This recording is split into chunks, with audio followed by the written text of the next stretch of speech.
and get our meeting underway. Good morning. It's our regular council meeting for Monday, June 12th. So we'll call the meeting to order. Our first order of business, item 2 is new councillor business. 2.1, we have Councillor Rogers on Tourism Advisory. Yes, we had a meeting again with the Tourism Committee, and out of that meeting, we did come up with a motion, and I'll just read it. That the Tourism Advisory Committee terms of reference be amended by removing 1A regarding the recommendation for the best exit strategy, by adding a representative from Pouce Council as a committee member, and by adding heritage to the subclause 2E, that would be the arts, culture regarding another member representation. So they're looking for a member from the Arts and Council, part of that community to be on the committee. And there will be something else that'll come up. Rod Hillary was elected to work with the people for the RFP process. Well, maybe I should get somebody to So we got the motion. We'll second it. Councillor Schumann, go ahead. Okay, thank you. And so Rod's looking for a little bit of backup. So I think at our next meeting, we'll probably elect somebody to back him up. Depends if we approve this motion or not. Sure. And then we did have a little bit of conversation around Pouce, because with the strategic plan, it's Dawson Creek and Pouce tourism strategic plan. So we thought that we should actually have somebody from Pouce on that. And if anybody has any questions, I'd be happy to answer. Great, thank you. Councillor Parslow? So is it implicit in this that Pouce will be contributing financially to this plan? Because to me, they have tax revenue just like we do, and why should they get a free ride? Councillor Rogers? Yeah, we had that conversation, like it was talked about in the meeting that, Pouce doesn't contribute, and why have we been working with them in the past, and I couldn't answer that question. And we also talked about somebody from the regional district as well, and we just had a little brief discussion on the tourism activities in the region, and does the regional district contribute to Dawson Creek's tourism as well, and the answer to that was no. So I don't know what council would want to do regarding Pouce, as Mr. Parslow had just said. Should we put an ask in that they do help contribute financially to Dawson Creek Tourism Plan? I don't know. I guess that's so. Maybe discussion. If I could add into that we have a very regular interaction with the mayors and electoral area directors for the South Piece with Pouce, Tumbler, Chetwynd, and the electoral area directors. And so if this passes, maybe it would be worthwhile if I'll take this information and bring it forward to them and say, here's what we're doing. It's a benefit to the whole region, and talk about that in terms of if there's a willingness on the part of our regional district and Pouce to consider some sort of funding agreement with us for the tourism for the region, right? Yeah, I agree with that. Yeah. And I'd be happy to do that, because we do have regular kind of interaction with them. And then we can bring that back to council, and council can then decide in terms of how they want to proceed with it, if in fact they decide to or not to. Yeah, one other thing that might come up too is after the new management for tourism is in place, they may also have some recommendations for the committee's terms of reference that might be brought forward at a later date as well. Good, thank you. Further questions on the motion? Ready for the question? All in favor? Opposed? Carried. Thank you. Thank you. Anything further? Councillor Rogers? No, I just, do we need to have a motion to direct you to ask the regional? I'll follow it up. Or do you want a motion? That would be good. Okay, sure. So move. Okay, second to Councillor Schumann. So we'll all take it forward once this is, now that this is completed, I'll take it forward to that group and have some discussion with them. Okay. Good. Thank you. All those in favor? Oh, can I do that now? What now? That motion? Yeah, It's just like an on amendment, isn't there. it? It's there. it's on the agenda. Yeah, well, I'm talking to my, Oh. Brenda's. thank you for the input. If you wanted to follow the procedure bylaw strictly, you should move that to mayor's business. Yeah. but It's up to you, Yeah. as chair. Yeah. Well, it's part of the tourism stuff, so We're not, it's I not think as if it's it's a appropriate. new topic. Yeah. There's no more Yeah. further information that's Yeah. going to be. We're all okay with it. Thank you for that. All those in favor? Opposed, carried. Now, if I wasn't okay, Moving along. Now, is anybody okay with us moving? Verbal report from Councillor Parslow, 2.2. Yes, as you know, I interact with the art gallery and other art groups quite a bit, and I had an interesting conversation with Kit Fast about solar that prompted me to go and visit Don Pettit. And I would like council to invite Don Pettit or other representatives of the Peace Energy group in town here to our cow meeting at the end of this month to give a presentation on the municipal solar system infrastructure funds that are available, and specifically highlighting the story of Hudson's Hope.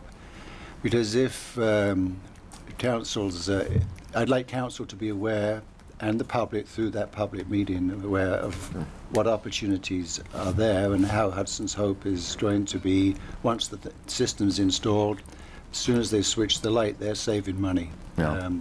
So I'd like us to learn about it collectively and maybe see if we can take some direction to replicate it in totality or in some small way. So I'd like to move that we invite Don Pettit and or other representatives of Peace Energy to our cow meeting to give such a presentation. Okay.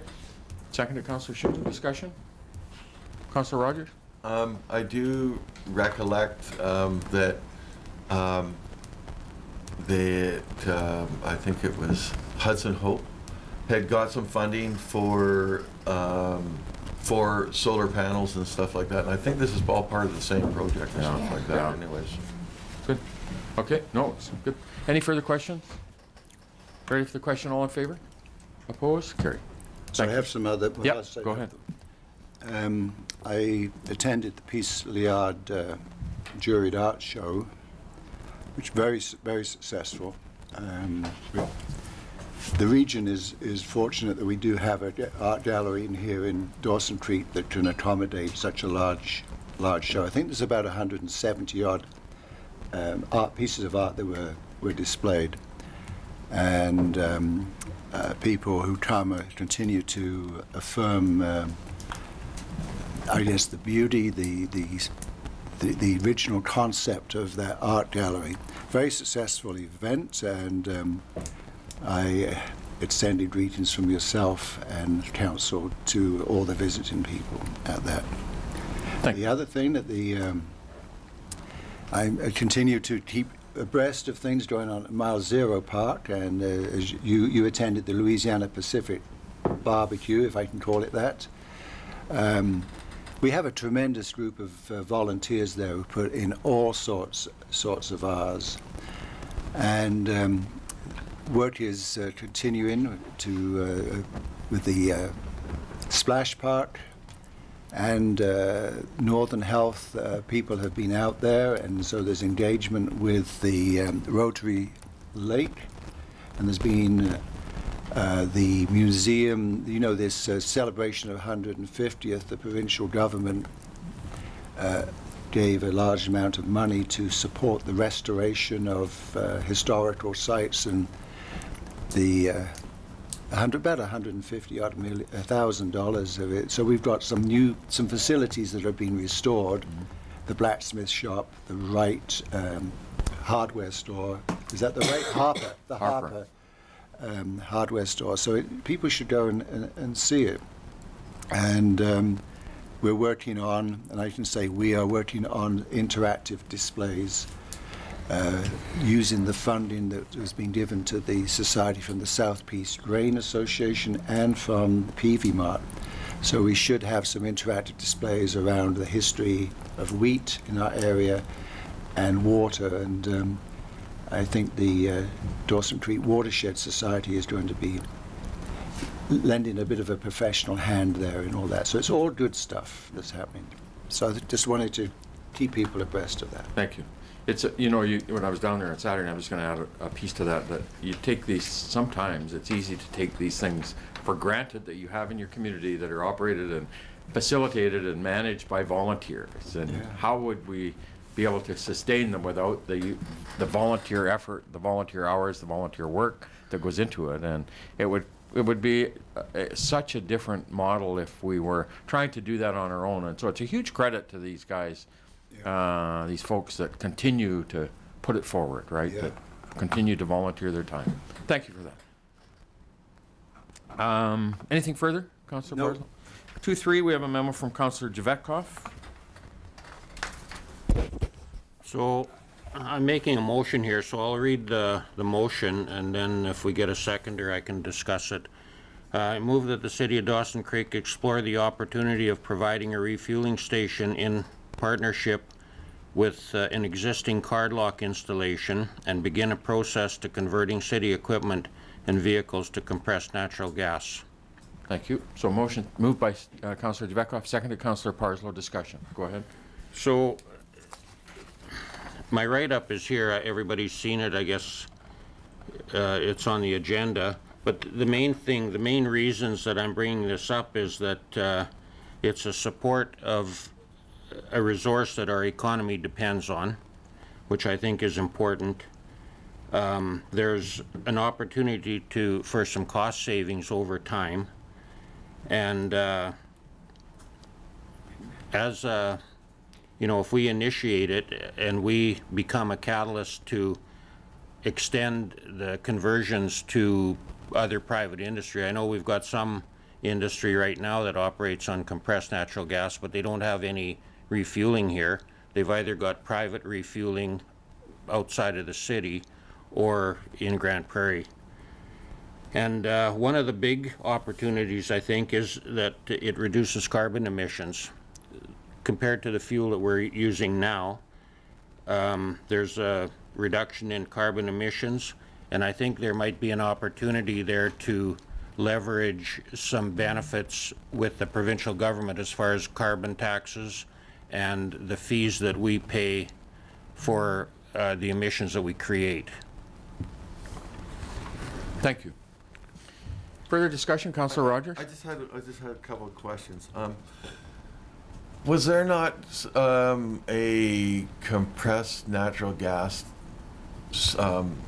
plant or whatever it was being set up in Dawson Creek, just outside of town? So there's a liquefied natural gas facility that Alta Gas have on the That's west side of town, and then PNG have a storage facility out at the airport for compressed. And I just got to get clarification because I don't exactly know what that is. Duncan? Yeah, so through your worship, ask Kevin on that one.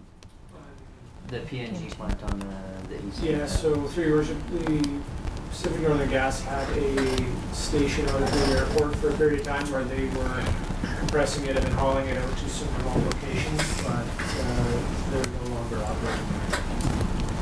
Duncan? And so, sorry, through your worship, so staff provided a report in 2015 regarding moving to compressed or liquefied gas and a business case. In 2015, there wasn't a business case to do that, and that report came back. Things may have changed and technology may have changed. There is a capital investment in order to do this. We could update that report if council wants to go down this road and take a look at that. But again, making council aware that there is a capital investment depending on how it's supplied and depending on converting those vehicles and how big you go with it. Yeah. And I read the motion to explore that opportunity. Doing the business case, and I'm assuming that's what Councillor Javetkov's asking for. So I'm going to go Councillor Schumann first, then Councillor Javetkov. Yeah, so I think that I would also like to see, like, along with a report and a business case, et cetera, explore some opportunities maybe to partner with, other large fleets in the community, like the school district or something like that. I think that if the more units we could get using such a refueling station would be better. And generally it works when you've got a large fleet that you're fueling yourself. So so maybe explore some partnerships also. Thank you. Councillor Jeveka? Yeah, the idea here, I mean, these things, if there's 1,000 reasons not to do them. You do a business case, I mean, you can figure out all kinds of rationale not to do it. The idea here is for the city to become a catalyst to get something started. A refueling station is critical. You have to have a place to refuel, otherwise conversions you don't do them. The idea here is we've got about 4 or 5 card lock facilities here in Dawson Creek. And I'm not suggesting that we go to the card lock like that and say, here, we'll give you $500,000 to put in a station. That's not the idea. A card lock, they do installations and they build on the opportunities, the conversions and long-term revenue that they will get from refueling. There is a card lock station in Grande Prairie. They didn't put it in with a guaranteed market. They put it in, and they've got a few people that refuel there. They're hoping that the city there will convert their transit buses. Calgary has converted transit buses, and they're realizing fuel savings of $10,000 a year plus.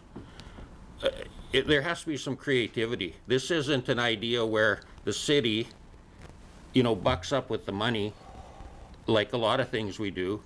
We've got deep pockets, but I mean, this is a community thing.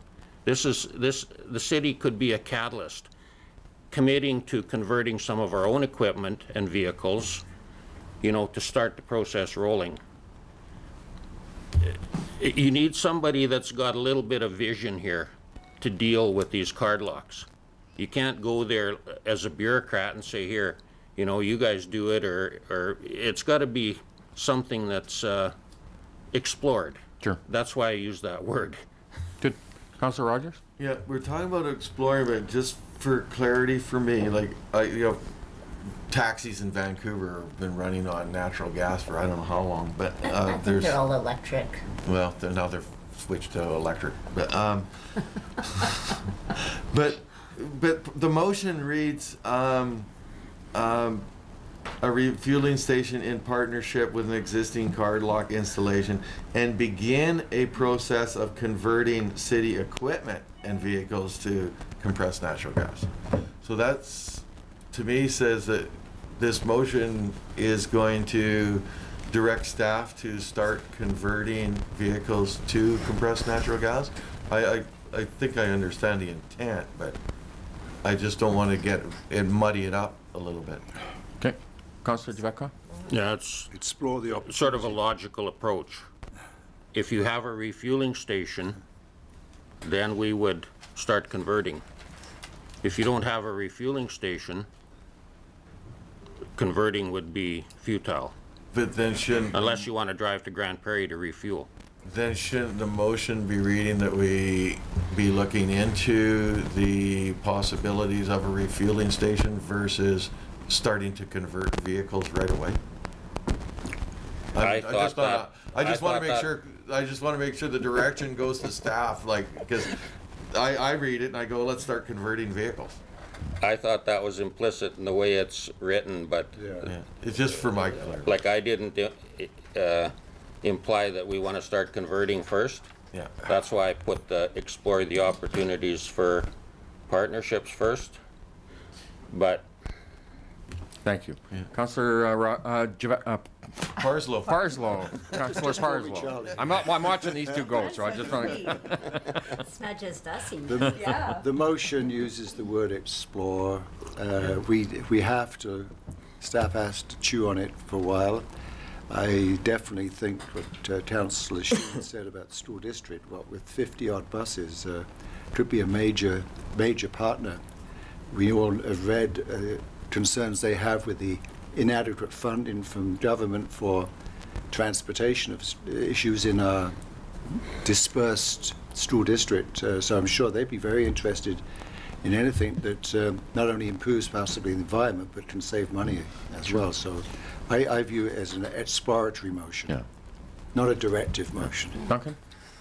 Through your worship, yeah, if approved, we'll update that report. We'll look at the cost of the conversion versus the savings in the fuel and look at what that payback looks like.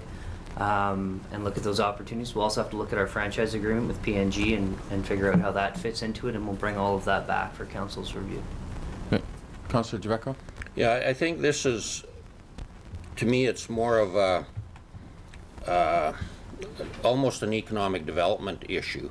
And I don't know if staff are the right, people to approach these other organizations. I think it's something that, a committee of council or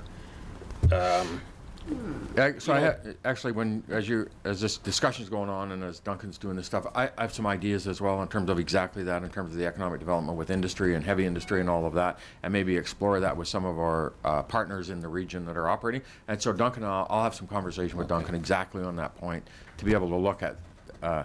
We can do the internal stuff within the city about costs of conversion and that business metrics that are required for that, but I'll look at the other side of it from that perspective. Yeah, the other thing is that there's other communities have started it. I had a call from CBC a couple days ago, and apparently Vancouver is running transit buses on natural gas. Calgary is running transit buses on natural gas. So there's a lot of information there. You don't have to reinvent the wheel. I mean, if it wasn't economical or there was a cost benefit, those cities would not be doing it. And they've already started the process. Yeah, we'll Duncan and I'll take it forward and we'll bring some stuff back if it passes. Duncan? Sorry, through your worship, and we have reached out BC Transit to find out where they're operating natural gas buses, and they're expanding, and Medicine Hat recently converted, so there are communities that are finding it beneficial. So we've looked at those, and we would look at those. Good. Thank you. Further discussion? Ready for the question? All in favor? Opposed? Carried. Thank you. Any other new councillor business? Councillor Schumann? Yeah, so last committee of the whole meeting, I was asking some questions of our fire department and our police department around the extent of the opioid crisis as it pertains to Dawson Creek and area. And I was wondering if under Mayor's business we could have a conversation about perhaps finding someone to come in and give us a report. At FCM, I got into a bit of a row with City Councillor of Vancouver, who is, basically saying we don't have these problems, that they have all these problems, and I'm thinking to myself, well, I'm pretty sure I have this issue in my community as well. It's just not on the grand scale of, Vancouver, and so I would be curious. I don't know who we ask, if it's the ambulance or the coroner even. I'm not sure, but I was wondering if under Mayor's business we could talk about that. I'll bring it back. Thank you. Thank you. Councillor Javeco, if you had a question or comment on that? No, I just had one more issue that I Okay. thought if we could bring it back to Mayor's business, and that's the issue of the dog that was sent down to Vancouver, that whole scenario there. Sure. We could have a discussion about it. Sure. Councillor Wilbur. Just some update from Terry Fox Foundation. So they're actually having the 3rd annual Mount Terry Fox Trek in Valmount on August 19th. So if anyone's interested on taking part in that, you can go to terryfox.org and register. So there's 3 different treks you can take. So I'm assuming that's beginner, kind of expert, and expert. Is there a helicopter? I'm not sure, but it's in celebration really of the spirit of Terry Fox and Canada's 150th. So if anyone's interested, again, you can go to terryfox.org. There'll be posters around town, and it's on Facebook. So check it out, and if that's what you're into, it's probably a really great adventure. Thank you. That's it. Thank you. Any other new councillor business? Thank you. We'll move on to minutes. We have the minutes of our regular meeting of council, May 29th for adoption. Councillor Schumann, Councillor Parslow. Any errors or omissions in the minutes? Councillor Parslow? I'm told it's not an error. because staff has already reviewed the tape. It's concerning the Brookside Cemetery, and I don't know if this is in order. Maybe it should be something we should discuss at any under Mayor's business. But I was convinced that when I talked about that issue, not only about weight restrictions, which is in the motion, and dealing with the condition of the road, but I thought I would talk about the fact that we also need to simultaneously be looking at services as well, because you don't put a road in and then a few years later decide to put sewer or whatever else system. So I'm wondering if that's implicit when you look at possibly redeveloping the road, that you also discuss the question of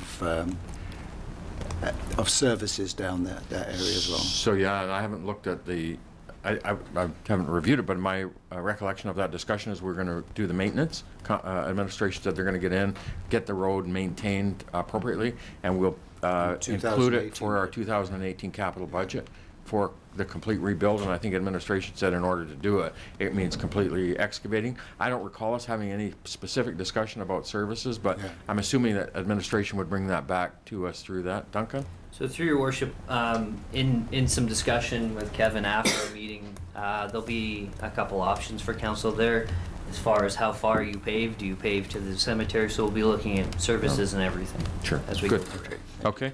Yeah, thank you. Any other errors or omissions in the minutes? All those in favor? Opposed? Carried. Thank you. And any business arising out of the minutes? Correspondence 5.1, we have a letter from Michael Spetharakis, manager of BC Assessment. Councillor Move Parsons? that we receive it for information. Thank you. Seconded. Councillor Rogers, discussion? All in favor? Opposed? Carried. Thank you.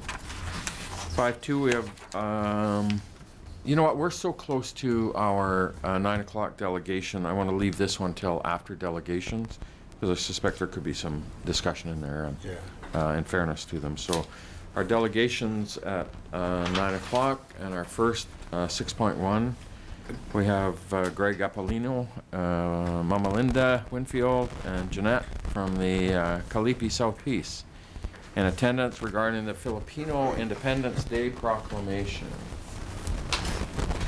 And they are here. Good morning, good morning. Come to the front first. Come to the front first and we'll read the proclamation, please. Hello. How are you? Good morning. Good morning, good morning. Morning. Good morning, good morning. Don't be nervous. I'm nervous. Don't get in here. Don't be nervous. It's good. Good morning, welcome. Good morning. Good morning. Good morning. So this is the executive of Kalihi South Peace, and it's my pleasure today to read a proclamation on their celebration of their Independence Day that they hosted this past weekend. Whereas during the Spanish-American War, Filipino rebels led by Emilio Aguinaldo, how big you? First time. Proclaimed the independence of the Philippines after 300 years of Spanish rule. And whereas the people of the Philippines clearly demonstrated a capacity for self-government, and whereas continuing to enrich the Filipino heritage creates a diverse and inclusive community while embracing multiculturalism, and whereas celebrating Philippine Independence Day educates others about the life of migrants and the struggles they have overcome. Now, therefore, I do hereby proclaim June 12th, 2017 as Philippine Independence Day in Dawson Creek. Good morning, welcome. And yay! So, Photo, get in there. two things. As these amazing citizens have started to enter our community and become a part of our community, I'm saying 500 or 600 strong today, approximately, and they've done. Every time we see things going on in our community, we see evidence of the citizens of Kalihi, South Peace, and the Filipino community here working and giving to their community. And over the 4 years that we've had the opportunity to interact, that I have as a mayor, there's two things that always stand out for me. One, the commitment they have to each other as a community and our community, and the commitment they have to family. And so I love the fact that they're such a strong today fabric of our community, have done so much to become part of our community. And it's an absolute honor to be able to sign this declaration, this proclamation today on behalf of Philippine Independence Day. Hey.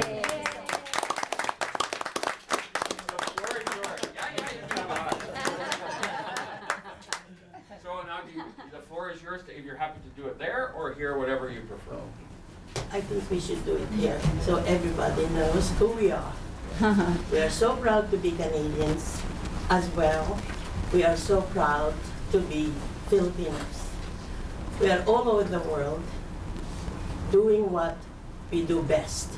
We are great workers and we're always, always on time.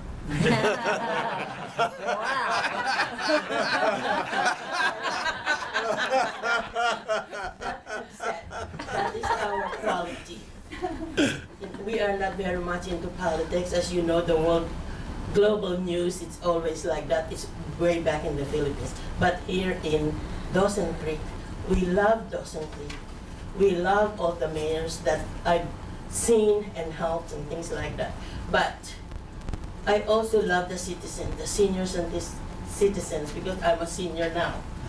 So, however, I would like to introduce our president. This is Greg. Hi, good morning. Apolonio. The best secretary there is that we have. Good morning. Jeanette, and our New officers. new officers, Archie. Queenie and Archie. Good morning. Again, thank you very much from the bottom of our heart. Nice to see familiar faces here in the room. So yeah, in behalf of the Filipino community of Dawson Creek and of course South Peace, we sincerely thank you very much for allowing us to do this, the proclamation of the independence. Actually, today is the Today is actual June Independence Day of the Philippines. Oh, very Yeah. So cool. it's really an exact day. It's like, heaven sent. So 119th Philippine Independence Day today, and so maybe we will try to arrange with Mayor how we will do the maybe fundraiser or anything. So yeah, We're going to fly the flag for the day. for at least for a day. Yeah. And the Aw. I've been in Canada since '72. And I've always, I know who I am, as well adapting which country I've been, half of the world I've been. But this Dawson Creek drives me crazy. I love it. Aw. so yeah. You made me cry. So yeah, again, thank you very much for this wonderful morning. You made our morning, our Monday, a very wonderful one because this is like historic for us, and not only for Filipino or for Kalihi, but of course for the whole community. So thank you very much, Mayor, and for the council for allowing us to do this. Just to add on it, just a short one. We are so blessed to be here in Canada, and we are so blessed to be here in Dawson Creek. But we are still be Filipinos at heart. Okay, so like what they've said, we were very thankful for recognizing our Filipino-Canadian Association here in Dawson Creek. Thank you. Thank you as well. We had the Consul General from the Philippines here about 2 or 3 weeks ago. Yes. Yeah. Neil and Ferrar. Ferrar. We had the same last week. And we had a great visit, and so it was there that we realized Independence Day was coming, and so the idea of doing the proclamation, I'm so pleased that it was able to work today for not only today as a day, but to be able to recognize what I think are amazing citizens into our community, and they absolutely are. So thank you guys all for coming in Thank this you so morning. much. It's so Thank good you. to see you. Thank you. Thank you. Thank you. Thank you. Thank you, Charlie. Nice to see you. Thank you, Mark. Nice to see you. Linda? Thank you. I can't I said too short to be Great. Thank Great. you so much. The girls will arrange speakers. They can look after the flag. Thank you so much for coming. Thank you. Thank you, everyone. Everybody makes this. She's so emotional. Somebody cries, I cry. You're such a big baby. We all good again, That was like the best Yeah. delegation ever. That's why I have to have Thank you. tissue box. 6.2, we have Jeff Ginter, General Manager of the Dawson Creek Curling Rink, and the Dawson Creek Curling Club Board representatives in attendance regarding the curling rink slab project. Good morning, Jeff. The delegation table is there. It's welcome. Good to see you guys this morning. Welcome. Morning. So the floor is yours. We always welcome, obviously, our organizations into our community. It's good to have you here this morning. We give you 10 minutes in which to have your opportunity to present to council. All right. Well, first I'll start by thanking Your Worship and Council for seeing us today and putting us on the agenda. I know part of the reason we're here is for business, but I also want to share the good news that we had over the course of the last couple of years. So, John Inkster, our president, has been away for a week, so unfortunately he sends his regrets that he couldn't slip out of work on a Monday morning as soon as he got back and wasn't able to be here with us today. Our secretary in our second term on our board is Deanna Larson. She's agreed to join us today and can speak to some of this material as well if you guys wish. I don't know how I'm going to follow that up. Those smiles are infectious, and now we got to get to business. And it's a little bit of a different perspective. So I've sent about a dozen pages of material to everyone. I think it's been on the agenda and everyone's had a chance to review it, I hope. I'm not going to dwell on any of the content of that in specific detail and in length because I know I've only got 10 minutes, but I wanted to draw your attention to a couple or three things specifically in the report and the budget. Specifically the fact that the last time I was in front of council, I think was at a public meeting a couple of years ago when there was debate about whether we should even carry on with the curling club. And, you know, I think the word around town and the optimism at the club is evidence of the success we've had over the last couple of years. So I thank you for the decisions from then to allow us to be here today and continue on. It's our second year in succession that we've had success. Objectives have been met and we've reported growth again in the second term. Successfully means a whole bunch of different things. It means an increased membership, but it also means we have the financial capacity to turn around and put something back into the community and the rink. And as a non-profit, the curling club prides itself on being able to turn around any profit back into the facility, so we in effect share with the expense. Even though it's a city-owned property, we recognize that it's important that if we're going to manage it properly, we need to maintain it, and that means we need some capital upgrades at times. So that's where our money goes when we have the opportunity to make it. You can see that we've spent $70,000 in capital improvements and transferred another $153,000 into a fund that's designated for that, to keep our balance at a responsible amount for operations, but also to indicate and reaffirm that that's where that money is going to be spent. So it's set aside for that specific purpose, so it's an investment in the future. We're attached the budgets as well. And when I talk about financial relief later, part of the reason I wanted to attach the budget is because it took some forecasting to get to the point where we could kind of put a figure together in terms of what the pad project would cost this summer from an operational net loss perspective. So we did that just to give council and your worship the opportunity to see those figures and to add some transparency to our request. So we have a projected overall loss of about $73,000 and an overall net profit loss of $43,115 that's been projected as a result of the project that will occur this summer, assuming it occurs. I also attached a statement of intent and community support. That was a document that was drafted a couple of years ago when we were initially starting a lot of our work that we did around grant applications.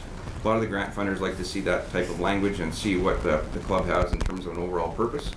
So I took the opportunity to tweak that and update it and bring that document back to council as positive affirmation that, you know, the club continues with its responsibility and wants to maintain those civic responsibilities into the future. So that's a statement that's signed by the power that be at the time and just reaffirms that. So that kind of brings us to the business of the curling slab project itself. I first of all want to thank Duncan and Levi in particular for the work that they've put into this project over the last couple of years. Not only has council approved it, but I think staff has been extremely diligent in terms of trying to make this project the best it can be for Dawson Creek and to use money responsibly and wisely. So if I look at what we wanted to present in terms of considerations with respect to that project in front of council, the first consideration we wanted you to be aware of was the financial impact of the project on the club itself. And I don't want to sit here and think that that's an ask specifically for just financial relief. We're not just coming here with our hand out, and as council and your worship knows, we were the driving force behind the $500,000 grant that kick-started this thing a couple of years ago. And I think that's a pretty substantial contribution from a non-profit, maybe even historic in terms of the perspective with the union with the community. So that contribution, you know, I want to consider that as being already on behalf of the curling club. So our ask here is to consider basically the impact of the project financially on the club for this particular season. I just added some information specific to that. This loss expected this summer is over half of our normal net income, and probably about 60% actually of our profit margin for next year. We've turned away over 20 documented bookings for this summer already. That only includes the ones that have contacted us, not the ones that knew we were already involved in the project and were unlikely to be able to host. We probably could have hosted some of those. I would estimate about a third had we known about the delays that have already occurred. The delays weren't the fault of the curling club, and I'm not going to suggest that anyone's particularly at fault, but the reality is there's been some delays that had we known, we would have probably done business a little bit differently this summer. And the last thing I want to mention is that originally it wasn't my intent to bring this request forward to council, but I paid fairly close attention to what happened with the grain elevator, the art gallery project of a couple of years ago, and I think council's set a bit of precedent in terms of that decision from July 20th, 2015. I added a detail of that in the appendix here in the letter itself. I think at that time it was a $30,000 figure that was given to the art gallery to offset loss. And I took a little closer look at the Appendix B of the user fees policy and realized that the art gallery and the curtain club are actually in the same section of that appendix. I didn't realize that until I started reviewing the material. So what we're hoping for is some financial assistance over the summer, but more importantly to the club, we want to see the project approved. And we're prepared to acquiesce, if you'll call it, a little bit on some of the requests for financial assistance if we can get the project approval. So we'd like to see the project approved to the full extent of the tender itself. And we realize that that overall project exceeds the budget implications. I've had a sneak peek at the recommendations from Levi that you'll consider very shortly here. And I wanted to just put some comments forward with respect to that. The original financial budget was based on 2015 costs, which was based on the thick review that City Council had authorized former CAO to head up with respect to the overall cost of the projects to get to the $9 million figure. So I think it's reasonable to expect that those costs have gone up since 2015. I mentioned already the $500,000 grant funding that's at risk if we don't proceed, obviously. And I don't believe the mechanical room improvements. There's some additional cost there that wasn't part of the tender, so I appreciate that that's a separate piece altogether. If there is no water room approval, then we still require a snow pit, so there'll be a change order on the project itself that will cost a few extra dollars because there's just simply a need for that purpose, and I'll go into that just a little more specifics. And you know, I think that the city has a general capital reserve. I think there's the ability to fund the project with the assistance of that reserve, and obviously that's your choice to factor that into considerations. The specific at-risk piece of this, when it relates to budget itself, is the water room, and I'll call it the water room because that's what it's come to be termed, for lack of a better comment. And I just wanted to add some rationale to that. The curling club realizes that that wasn't part of the original proposal. However, a lot of the discussion that's occurred over the last couple of years with folks like Duncan that were involved at the time, and now Levi, has revolved around making that facility as operationally sound as it can be and as safe as it can be. And the fact that we don't have a proper snow dump impacts our ability to do things properly. I don't know how many of you are there on a regular basis, but I'm scraping snow off of there probably 90 to 100 gallons a day, and we need a place to put that. And it needs to have a safe disposal location that can be melted and get directed where it needs to go, and that's part of the purpose behind the water room. The necessity of the snow dump is impounded and compounded, I guess, a little more by some of the issues that the facility has itself. The overhead roofing doesn't have proper eaves troughs, and I'm dumping snow, and our staff are dumping snow out the back door of that facility in a condition that I would deem to be unsafe. And staff are aware of it, our management and our board is aware of it, and we're concerned about the impact of an injury there. Obviously, if you got 4 foot icicles hanging off the roof at the back corner of the rink, I don't want people stepping outside that door at risk, helmet or no helmet. It's just not a good situation to impose upon staff at the rink, or anybody for that matter.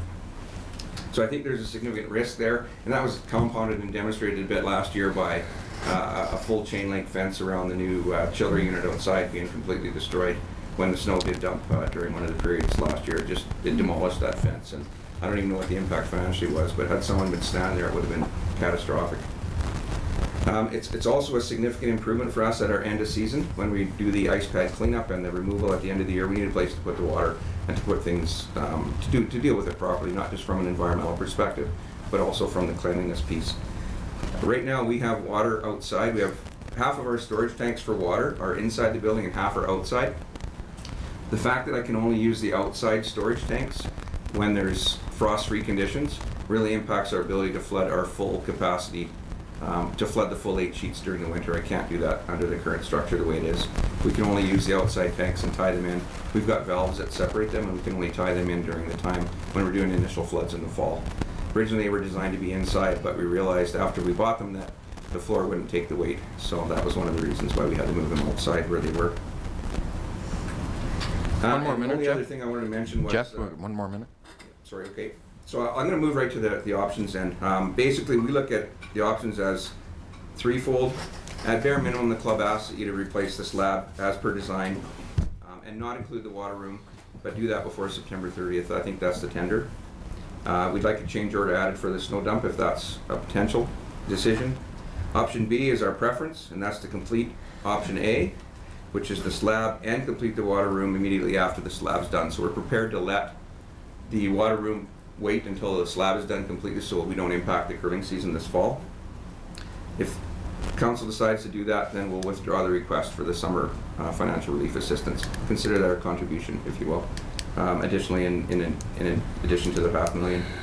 And the other option is that complete A above, commit to the construction of the water room after this year, put it on next year's capital plan, and then I'll work together with the city grant writer to hopefully come up with some additional sources of funding to offset the cost of the water room that may or may not be over budget. So that's kind of the gist of what I wanted to put in front of council. I think this partnership's been fantastic over the last couple of years, and it continues to see us make improvements to the facility, which is for the betterment of the community. I think the community appreciates that, appreciates the decisions the council's already made, and I hope we can carry that forward.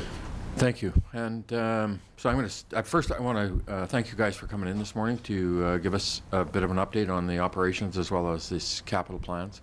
I think back to 2 or 3 years ago when the life of the curling facility, the infrastructure, the sport of curling was nearing its last legs because we were concerned at that point that even could the club sustain the $30,000 a year and operating costs for utilities and so today to see over the last couple of years to see the revitalization of that facility and the sport and the quality of life to our community is absolutely a credit to you guys and to all of the directors, the board, yourself, Jeff, and to the membership to rebuild that life into that facility. And sincerely, I really appreciate the work that you guys have done in bringing that back to life for the city and the region. So anyway, that's all the comments I have. I want to open it up to questions. Council.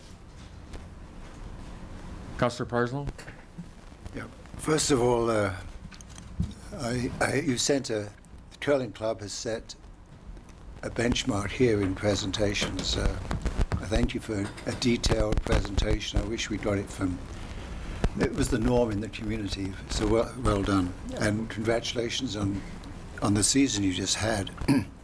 What is the cost, option C, what is the cost, projected cost of the water room? I couldn't find that. I think it's about 200,000 separate. That Okay. piece itself is about Okay. 200,000. Okay. Okay, thank you. That's everything I need. Further questions? Councillor Javetkov, then Councillor Wilbur. It's in our first report. So I know what it's like to try and run one of these operations for revenues. I see your curling memberships are 67,000, and this is on a $500,000 budget. That's pretty limited. Like it appears to me that it's pretty limited interest in curling. You know, it takes a $500,000 budget to run a curling rink for $67,000 worth of memberships. Yeah, well, I never looked at it from that perspective, but that membership represents 326 different people that have paid dues and membership fees. That's just that piece. That doesn't include any of the bonspiels. That doesn't include, you know, if you look at the other revenue sources, not just memberships, but bonspiel entries and revenues, pro shop sales, Rental. raffles revenues. Yeah, I realize that it takes a lot of support to maintain curling. I guess the question in my mind is, you know, is there an initiative to increase the rates, like to get that revenue up, to get more of a percentage of your budget from curlers? Like curlers have to pay their way to have a curling rink. Yes, I agree with you to a degree. The reason I mentioned the other sources of income, though, are because those are paid by curlers as well.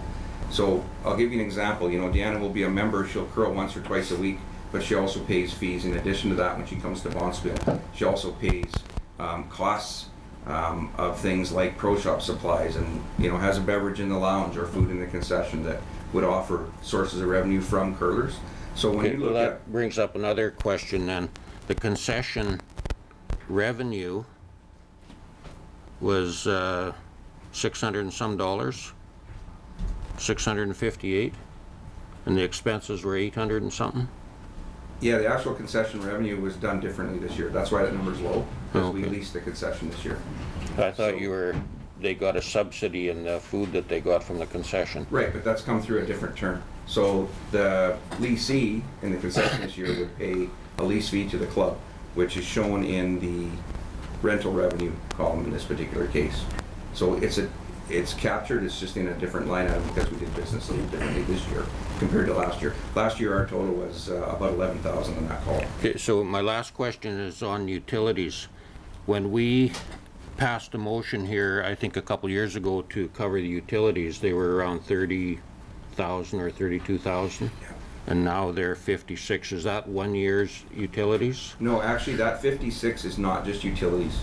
So when that motion was passed a couple of years ago, there was already things that were funded by the city. So that includes things like security, the security camera system that's on the outside of the building, the people that are doing the walk-arounds in the evening. That includes the fire alarm system. There's a number of other contracts that the city already had in place.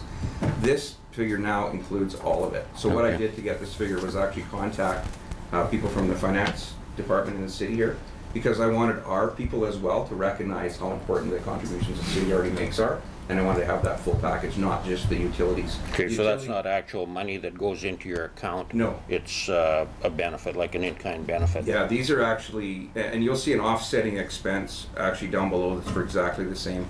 Under total utilities, 56,214, and a benefit here. It's an offset, basically. It just captures the city contribution on that operational piece. You do raise a good question, though, Paul, and I don't want to lose track of the city or the curlers' impact here. You mentioned 67,000 as just memberships, but if you factor in the others, now you're talking about probably closer to 150,000 in total, not just 67,000, if you factor in the bonspiels and the other things that the curlers actually pay for. So but that's a good point, and one that I'm quite prepared to go back to the board with to talk about whether we need to increase fees. We've had that discussion loosely. As long as our club is satisfied that we're making enough money to recontribute back to the facility, the current board has taken the tack that they don't want to increase fees. We want to get our membership up and then work on the fee piece. We want to get people in the building, and that's been a factor of having the shutdown from a couple of years ago. So we Couns- want to grow it. Thank you. Councillor Wilbur? Thank you. Thank you for the information and presentation. It was, as Councillor Parslow said, it's nice to see it all complete in there. The only question I have under options, so under option B, you're withdrawing that request for summer financial relief, but I don't see that mentioned in option C. So is that something that the reason I'm asking is I don't want to have the discussion with council, we make a decision and then have you guys come back afterwards. So I just want to know up front as I'm pondering over the whole thing. It's not in there because we wanted to see the project proceed this year. And our trade-off, if you want to call it that, will be the withdrawal of that request if it proceeds this year. If we have to wait a year to get the snow dump, that impacts us still this year. And the water room and all the things that are valuable component of that gets delayed. There's a risk, obviously, that there could be other decisions that impact that down the road. So I think operationally this year, I wouldn't have said this a couple of years ago, but we could probably survive this year without that extra money. Our challenge this year, quite frankly, on the budget, I don't know if you read the fine print on how much on the budget, but the gaming grant is in red on the long page. It's almost $70,000 our application. Last year we only got 26% of that. So literally, if we don't get a gaming grant, we're at break even, dead even right now. So our ability to actually make any money and refinance capital projects next year will be significantly diminished without that over summer assistance. Perfect, thank you. Okay, one more, Councillor Parslow. Okay, just a comment and then a question.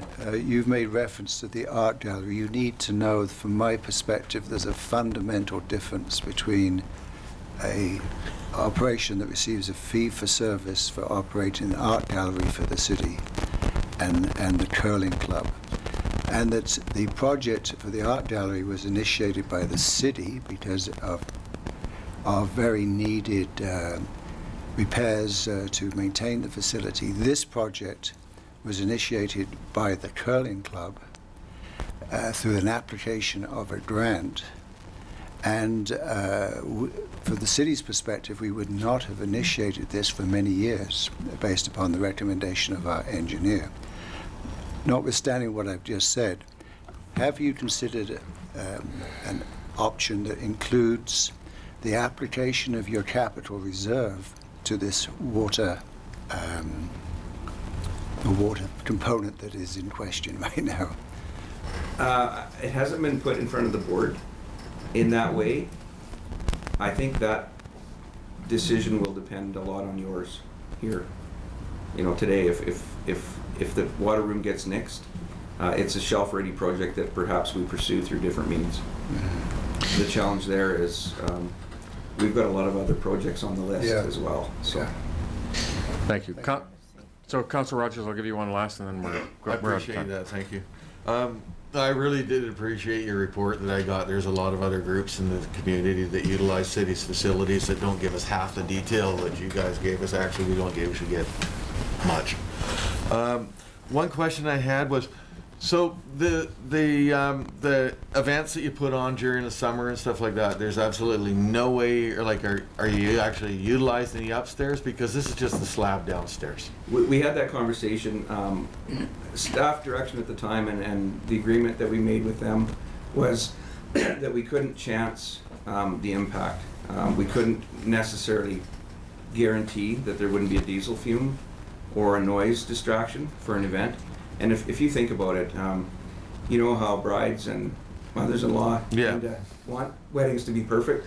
You can imagine what that would have looked like if there had been someone breaking cement out there at the time their bride was taking walking up to the altar. So your attached budget confirms a loss of $73,000 in gross revenue, but then your net is usually about $43,000. So you guys do actually make quite a bit of money on putting on events like the summer, and I based that on the last 2 years average. So the summer net loss will be about $43,000. Just to go to your question though about use. I know that the bidder that's under consideration right now is local. I also know that's a curling family. They have a great understanding of our business. I'm hopeful that there might be an opportunity for us to still do the odd function Our problem now is that we haven't been able to market that. So most of those people have gone elsewhere and taken their business elsewhere for this summer. So that's our challenge right now. I'm not saying we won't take the odd one if it fits with the contractor's schedule, but we didn't want to prohibit that schedule and see the costs go through the roof as a result of our prohibitions. Yeah, and then just the other thing was you got 326 members, correct? Okay, thanks. Thank you, guys. So we'll bring it back. Obviously, we have a report to deal with this morning on the tender, as well as we'll bring it back under mayor's business if necessary.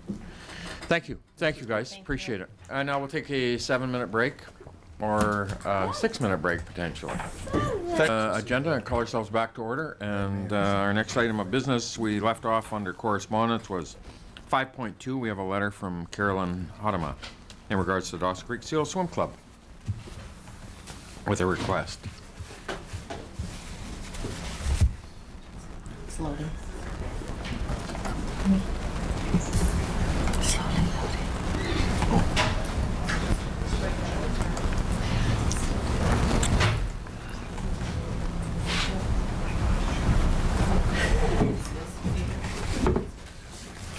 And the request is twofold, one for camping and one for council's consideration on the fees for the pool rental.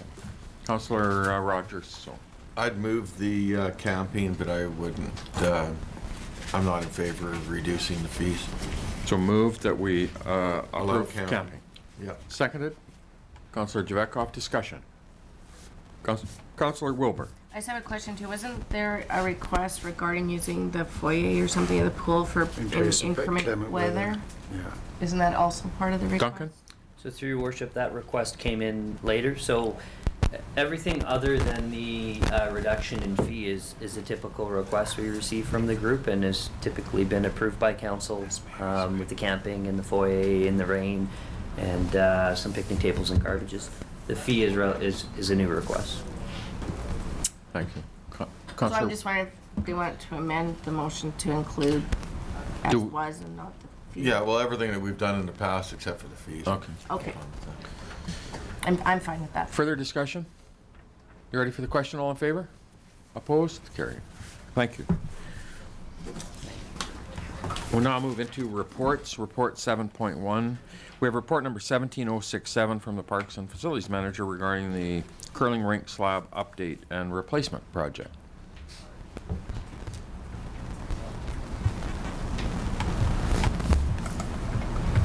Councillor Parzell. I move that report number 17067 from the Parks and Facilities Manager, re-invitation to bid tender 2017-21 curling rink slab update and replacement be received. Further, council award invitation to bid tender 2017-21 curling rink slab update and replacement to Heady Construction at the price of $1,355,000 to complete the work outlined in the tender, with the exception of the water room addition. Further, that any overage on the original budget up to $200,000 be made available through the general capital reserve for a total budget of $1,700,000 to fund this project. Move, seconded. Councillor Wilbur, discussion. Councillor Parzell. Yeah, I wrestled with this somewhat. The part of the report is to single source, I think that's correct, or sole source the linkage to the system that we have in the Memorial Arena, and I accept the rationale for that, but that was not originally, as my understanding, part of the original scope. So I understand the necessity to do that. I understand the necessity to go the sourcing route they have with, I think it's Trainer, isn't it? Is that the name of the group? Through your worship, Train. it's Train, yeah. Train, Train yeah. Northwest. Yeah. So I imagine, you know, the budget proposal has been somewhat conservative, so maybe the draw on the capital reserve may not be the same magnitude. So I think that's the way to deal with it. Thank you. Councillor Javetkov. I'll be voting against the motion. I've got no problem with issuing the tender to Hagee for the original slab work. But the $200,000, if we've got $200,000 available, we've got lots of issues in the city that are far higher priority, such as streets. As far as accommodating the removal of snow, it's been handled for years and years, and I think some sort of protection from snow falling or ice falling outside the door would be a matter of, you know, $1,000 or a couple $1,000s to deal with that, as opposed to $200,000 at this point for a snow room. Duncan? So through your worship, just for clarification. Yeah, I want to clarify this. Chair, the $200,000 included in the recommendation is not for the water room. No. That is to complete the original scope of work, which is the mechanical room and the slab and the piping and the design and everything that goes with that. It does not include the water room. So the budget would be 1.7 to complete the original scope without water room, without snow pit, without that. If you wanted to complete all of that, then the budget would be 1.9. And then, but we have $500,000 that will come from off of there for the grant, Yeah. right? Correct. So yeah, good. So, yeah, I wanted to clarify that as well, because it was my understanding that that wasn't including the snow dump for the 1.7. Correct, yes, sorry, through your worship, it does not, the recommendation does not include the snow pit. Thank you. Councillor Parsel? Yeah, but I don't wish, I've been careful here because I have no intention of attacking staff whatsoever here. So there's probably a very plausible question, but you know, when you're putting in a new slab and you're going to refrigerant, wouldn't there be part of the original thinking that you're going to have to tie it into the refrigerant system? So how come that sort of, we got this little thing thrown at us? Sure, so through your worship, that could be through interpretation. This has always been part of the project. Okay. It wasn't included in the tender because Train needed to okay. do the work, they're proprietary. We Yeah. need to ensure we maintain our warranty through them. Yeah. And they have the control system that runs the chillers and will control the pumps and will control the temperature and will control everything to do with that system.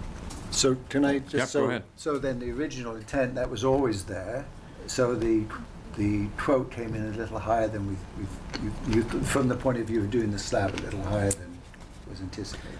Correct, yeah, we, through your worship, originally we had anticipated 1.5 would get all of the work Yeah, done. I agree. And in 2015, and based on our 2016 pricing, we anticipated we may even be able to do this water room as an added bonus for the club, but it was left as a separate piece and a separate number, similar to the bridge, the pedestrian bridge, so that it could have been removed if needed, so the project could still move forward. Thank you. Thank you. Further discussion? Further questions? Ready for the question? All in favor? Opposed? That's carried. 7.2, we have report number, we can get Brenda? Yeah. Report number 17080 from the Corporate Administration regarding our annual report. Councillor Parslow? Report 17080 from the Director of Corporate Administration of the Dawson Creek Annual Report for 2016 be received. Further, that the City of Dawson Creek's Annual Report for 2016 be made available to the public for review and comments. Further, that June the 26th, 2017 be declared the annual meeting, at which time Council will receive final input from the public before approving the annual report. Thank you. Seconded. Councillor Wilbur, discussion? All in favor? Opposed? Carried. Thank you. 7.3, we have report number 17082 from the Director of Development Services regarding the invitation to bid on the 10th Street Bridge and approaches. Councillor Rogers. Move that report number 17-082 from the Director of Development Services regarding invitation to tender 2017-20 10th Street Bridge and approaches be received. Further, that Council award invitation to tender 2017-20 to SureSpan for the amount of $3,364,955 plus applicable taxes. Thank you. Seconded. Councillor Schumann, discussion. Councillor Parslow? The temporary pedestrian bridge, that will be reused in the trail issue on the east side of 8th Street. Sure. So through your worship, maybe Kevin will talk a little bit about that process. Yeah, so through your worship, the tender included a temporary pedestrian bridge, and the thought was that once the 10th Street project was complete, we could utilize that bridge elsewhere, which would be the one that washed away in the flood just in behind the Dawson Creek Mall. So we've, the specs we provided in the tender would be so that it could be accommodated there as well. The cost, the tender does not include the installation behind the Dawson Creek Mall. It simply includes installation for the 10th Street project and then also removal and locating it to just off-site. Any piles, any work that we need to do over there Will be an addition. over. But the steel structure will be reusable. Thank you.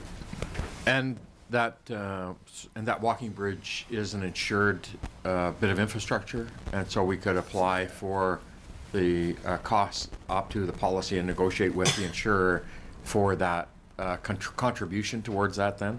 Yeah, through your worship, that's correct. There was some insurance on that particular structure. It won't cover we don't believe it'll cover the complete pedestrian bridge, but some. But perhaps some of it, as well as some of the insulation as well, right? Which will reduce that number as well for us. So, good. Councillor Javekla? What is the length of that pedestrian bridge?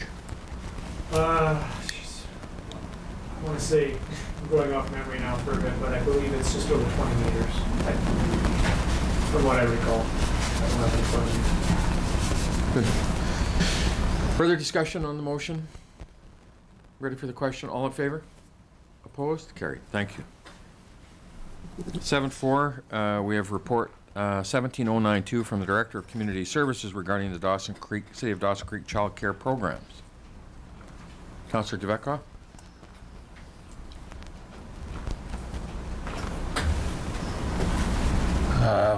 The report number 17-092.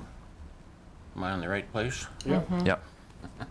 From the Director of Community Services, City of Dawson Creek Child Care Programs be received.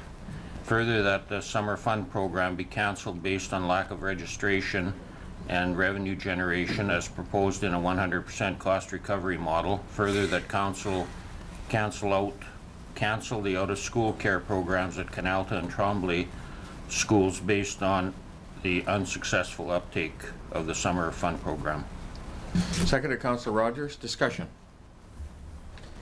So we've just gone through this item on our budget discussions, and I held 2 or 3 meetings with the parent groups, and the 2 components to the program, both the summer program, the out-of-school care, as well at Canalta and Tremblay, and so I understand the lack of registration for the summer programs, but my concern is we made the commitment to these parents that we would give them the opportunity to build the registration for the out-of-school programs for Canalta and Tremblay, and I don't know that we've implemented that registration process yet for them, but administration have indicated that based on the summer fund program, that's an indicator to the out-of-school programs, and my concern is we've already had a ton of deliberation with them about continuing on as long with the after-school programs, as long as they were fully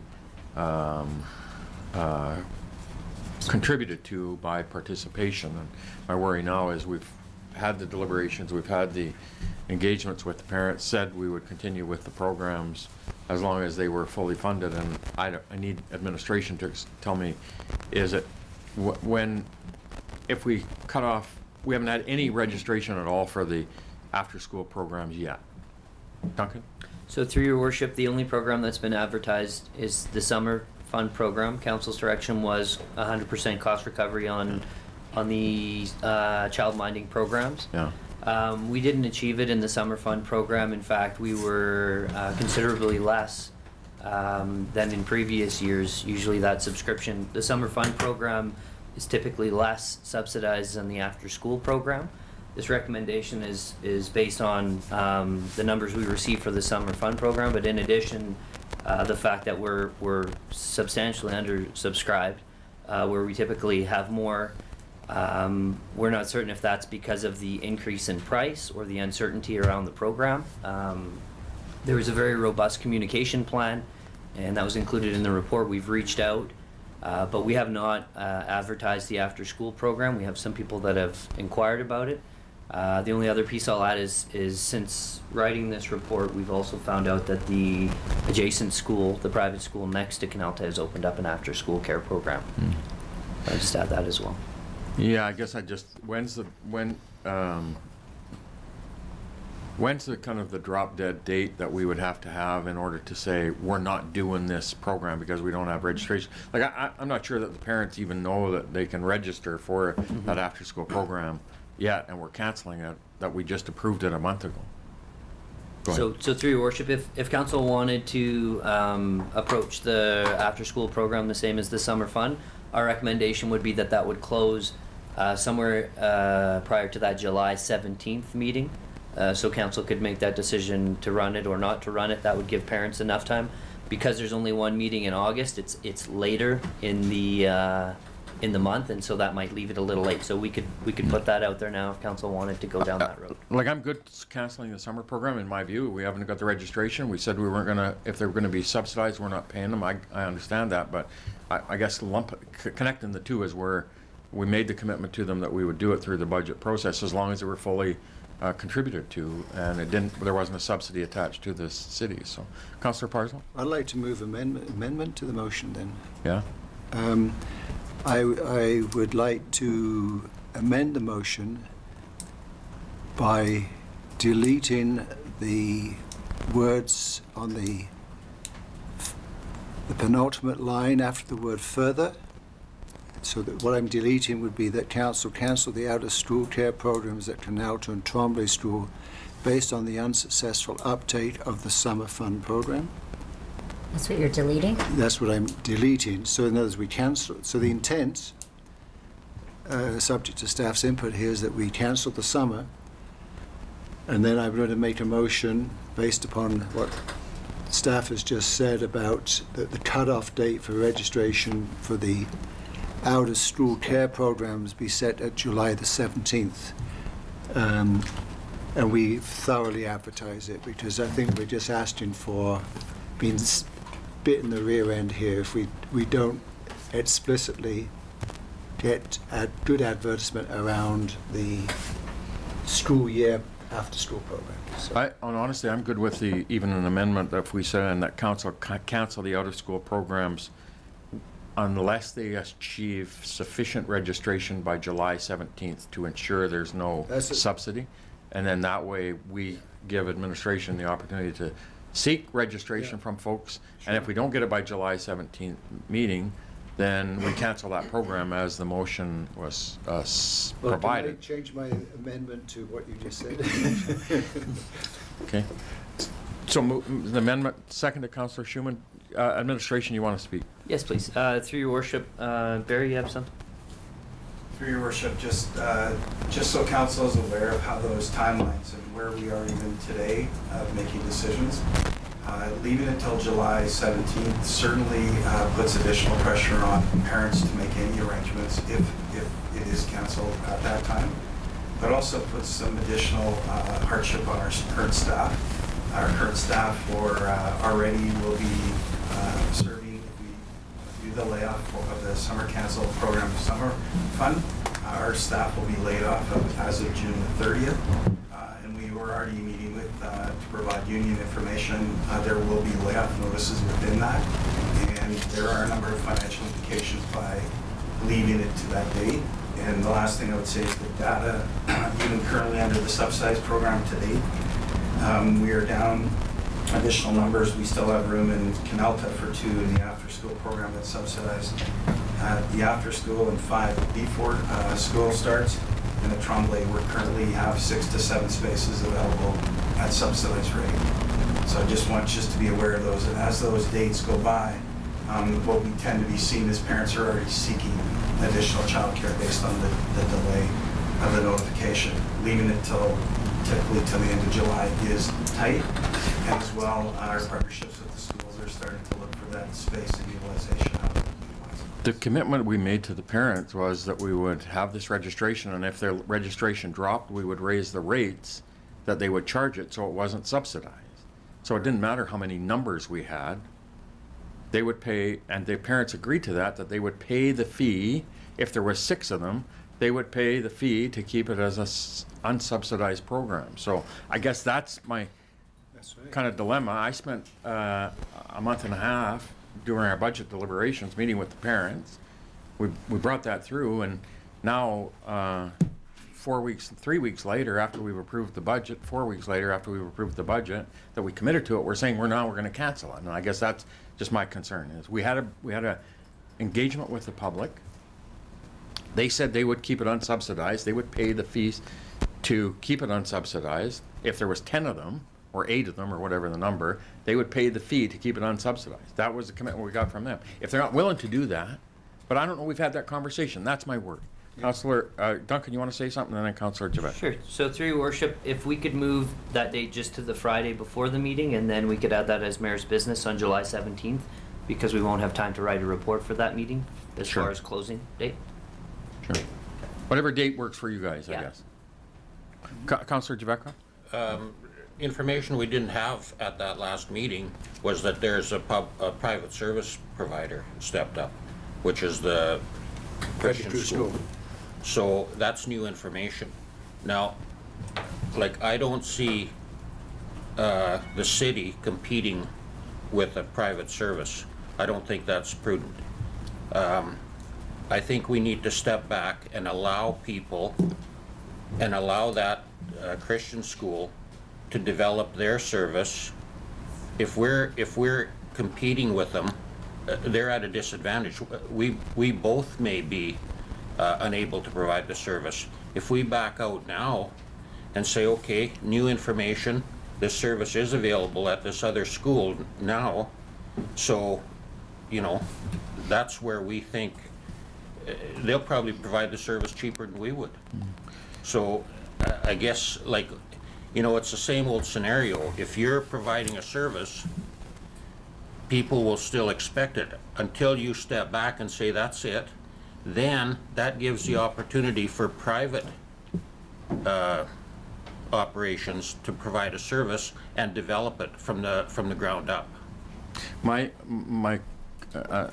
concern is, so I met with these parents over 2 months. We had engagement in it. We made the commitment, and the budget process approved that. We haven't had any further conversation. My concern is we're going to end the service without having that communication with them, and I'm good ending it if there isn't a will from the parents to do it and move to a private model. My concern is we've had a communication. We've provided that direction to them that we were going to provide the service, and now we're ending it without. I'm not confident that we've had any communication with those parents that we committed to providing this service to, and that's all I want to do. I just want to make sure that these parents understand that either they got the service, and if they don't register, and if they aren't willing to pay the price, then whoever will provide it. We just haven't had that communication. That's my worry. I spent some time. I invested in this. I didn't have to. I told council what I was doing. You guys said good. We had 2 or 3 different meetings with them, and now we're ending a service that we just approved 3 weeks ago. Councillor Rogers and then Councillor Javette. Yeah, I agree with staff's recommendation. And what Councillor Javette said, somebody else has already stepped up to do it, and they're probably going to end up doing it cheaper. There's a reason why that happened. But these are assumptions. Don't let's make sure like if we're going to make that's an assumption they're going to do it cheaper, right? Yeah, but you've been in contact with these parents, like you said, and so on behalf of council, I'm not doing this on my own. It's not a kingdom. I know. I inform you guys about what I'm doing. You guys say yes. We do it through budget. It's all a series of a commitment that we've made on behalf of council. But so the parents that are having their kids in the out-of-school daycare, they know that that there's a registration date for it. They know that when they. Well, there's no communication that we've had a registration date for the out-of-school program. That's my point. We've only had it for the summer program. Am I right, administration? Yes, you're right. Sorry, through your worship, yes, we've been working on the summer program. We haven't worked on the after-school program yet. Councillor Parslow, then, no, sorry, Javetkov, then Parslow. Then Wilbur. I don't disagree with you. I mean, you know, you made the commitment. The only thing I'm saying is that at the time that you had those discussions, there was no alternative. Now, there's an alternative. This other school has stepped up and said, you know, we're in. We'll provide the service. The parents that were here said, you guys are dropping this and there is no alternative for us. Well, it's new information, so it's not something, like, I think there's a rationale to deal with your concerns, and I understand them. You know, we make the commitment, but this is new information. It's something that's offered now that wasn't there. And if administration bring that back to us the end of June, I'm good canceling the program. I honestly am. I just want to make sure we have that communication with the parent that we've had. So, Councillor Parslow, then Councillor Wilbur. I agree with you 100%. We've got a date that's been suggested. I think if we make a commitment or send you out on our behalf, and we have to honour all of that. And so I very much supportive of the motion. Thank as you. amended. Thank you. Councillor Wilbur? So, yeah, we did, and you're right, we did make a commitment to parents about the out-of-school program. So I'm just listening to dates here and going over my head and being a parent with a child in school. School's out on June 29th. So I'm wondering, in keeping with time schedules and not making it more difficult for staff, because there's that process that has to take place, is if we couldn't really do a really strong marketing plan through the school district and send out a flyer saying this is available, June 29th is the cutoff, because I think a lot of parents don't sign up for summer camp in this situation because they're going on holidays. So they're taking family holidays and maybe it doesn't fit in with their schedule, but they may need it for after school. And to what Mr. Javetkov said, there are already other alternatives out there. There have been all along. So obviously for the parents, this program was feasible. They've stepped up and said they would pay whatever that cost was. So I think we need to give them the opportunity to at least say, yes, I want the out-of-school daycare, or I don't. Some have changed, but I'm just wondering through you to staff, if June 29th, like that's the end of school. So parents will know by June 29th what they need for next year. They will know. Like I know what I need for next year, so I know other parents will. If that's a better cutoff date and still fits in with the timeline of what staff has to deal with, because we are talking about layoffs and we are talking about collective agreements, all that kind of stuff. So I think in all fairness to staff, who are doing a really good job, and I have to commend them for the marketing program, for the summer fun program. It was awesome. And, you know, unfortunately, we didn't have the uptake, but I think staff did an awesome job trying to promote that and fill the spaces, like, awesome job. So I think if we utilize the school board and do that, so we put it in the hand of every kid, right? They have one more newsletter that goes out before the end, or even if it's just a flyer and say, look, June 29th is the cutoff, last day of school, we need to know. And I think that gives parents some security in knowing they can make that option, so. The dates, whatever date works for administration and for our parents, I just want to make sure we have that communication. Barry, you want to say something? I agree. For your worship, if we had that June 28th date, so we have a period we can move on this very quickly, okay? If we were to allow staff, you know, the opportunities, if it didn't meet the criteria, we've done everything we've done, council's wishes, that we allow parents that opportunity to know then, prior to, if you allow staff to make that final decision. Sure. Then we can notify staff, notify schools, engage our contractual agreements to our staff, and then we can report it out based on those numbers. And that's why the motion to me, we cancel the program without sufficient registration by that date in order to sustain the program as an unsubsidized that we agreed. Past the 28th, yeah. Parents need to know before that. Sure. July 1. That's the point I was. Councillor Schumann and then Councillor Javetkov. So then we need to amend the date motion from July 17th to June 28th. To the 28th, and I feel the same. Mover's okay and the seconder's okay? Yes. Okay. And I feel the same as you do. We do have to give them that opportunity. I feel like canceling it today does not give them that opportunity, and I mean, they all may choose the other option or Good. whatever. So, but I really want to give them that option. We committed to that, and I want to do that. Councillor Dvekov? So when we're advertising this, whatever administration is doing, can we add in there that this service is also offered by private, the Christian school, so that they are aware of that? Are we gonna advertise for all private businesses then? We should, yeah. No, I was just going to say Do that you have this, an alternative? this is about the after-school care that's being offered by a private service. So if they're not able to get enough people to justify the city service, Oh, I see, okay. that they also have knowledge of this other program. I don't mean to, go on an advertising campaign for, like, although we could do it under Love Dawson Creek or something, but I don't know if they're members. If they are, they can go to lovedawsoncreek.ca and find out. Okay. Not to confuse the issue. All I'm saying is that Well- if I was a parent, and this is already June 12th, school's out here in a couple weeks. Like, if I didn't have my act together by now, I would be very concerned. Yeah. So, And that's why- knowing what the options are, including this private service that's being offered, I think is pretty important. Sure. And that's why I want to make sure we have that effective communication that we've committed to a So, service. So. do I need a motion to include We're that? still talking about the Administration first or motion. administration will be, and staff will be guided by that in terms of, because they're seeking back the information in terms of who's registered and how are they registered and are you going to register or are you not? Duncan? So through your worship, typically we provide that information if the program doesn't move forward. We've done that already with the summer fund, saying we've made a recommendation to council that the summer fund doesn't move forward. Here's some opportunities within the community and some phone numbers.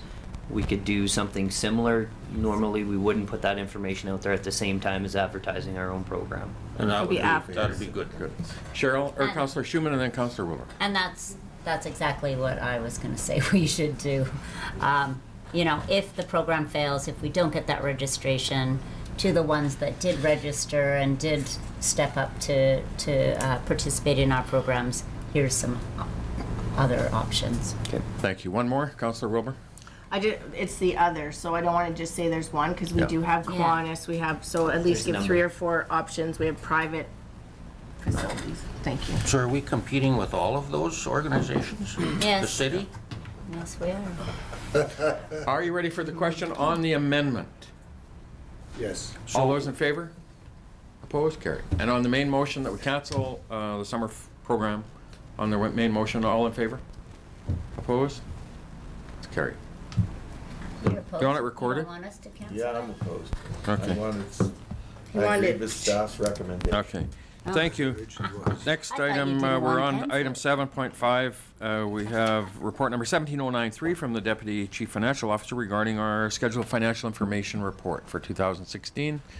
Councillor Parslow. Report 17093 from the Deputy Chief Financial Officer, re 2016 Statement of Financial Information be received.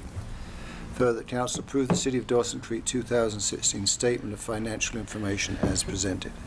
Seconded, Councillor Schumann. Discussion. Ready for the question? All in favor? Opposed? Carried. Thank you. Councillor Jeveka? I was going to vote for it anyways, but I just, it was interesting to me, and I don't know if I've got my numbers exactly right, but, so our tax revenue in the city is 16 to 17 million. Our staff, the costs of wages with the add-ons are around 14 million. That's just about 90% of our tax base is spent on wages. And that was interesting to me. I didn't realize it was that much. But a total budget of 90 million, right? Total budget of 90 million, 94 million, but just on the tax revenue aspect, because that's what we base things on, eh? Like our tax savings was based on the tax revenue, not on the 94 million, remember? So, 14 million is just about 90% of our tax revenue. Yeah, like any business, like any organization, like any operation, labor costs are always a significant component to your operation and your business. And yeah, I think any community, any business is no different. Thank you. Bylaws 8.1, we have our annual business license and regulation amendment bylaw for adoption. Councillor Wilbur, seconded Councillor Schumann. Any discussion? All in favor? Opposed? Carry. Thank you. Mayor's business. First item is the Chamberlain Park encroachment updates. And so we discussed at our last meeting, and we're going to schedule a public meeting. We sent out a notification to the residents about this with some discussion with administration. They want to do some work on it in terms of kind of those options and a more wholesome, fulsome discussion, because we've had lots of discussion about encroachment. And so we will schedule a meeting very soon with them, but scope out some of the options, and Duncan wanted to have some opportunity at doing that.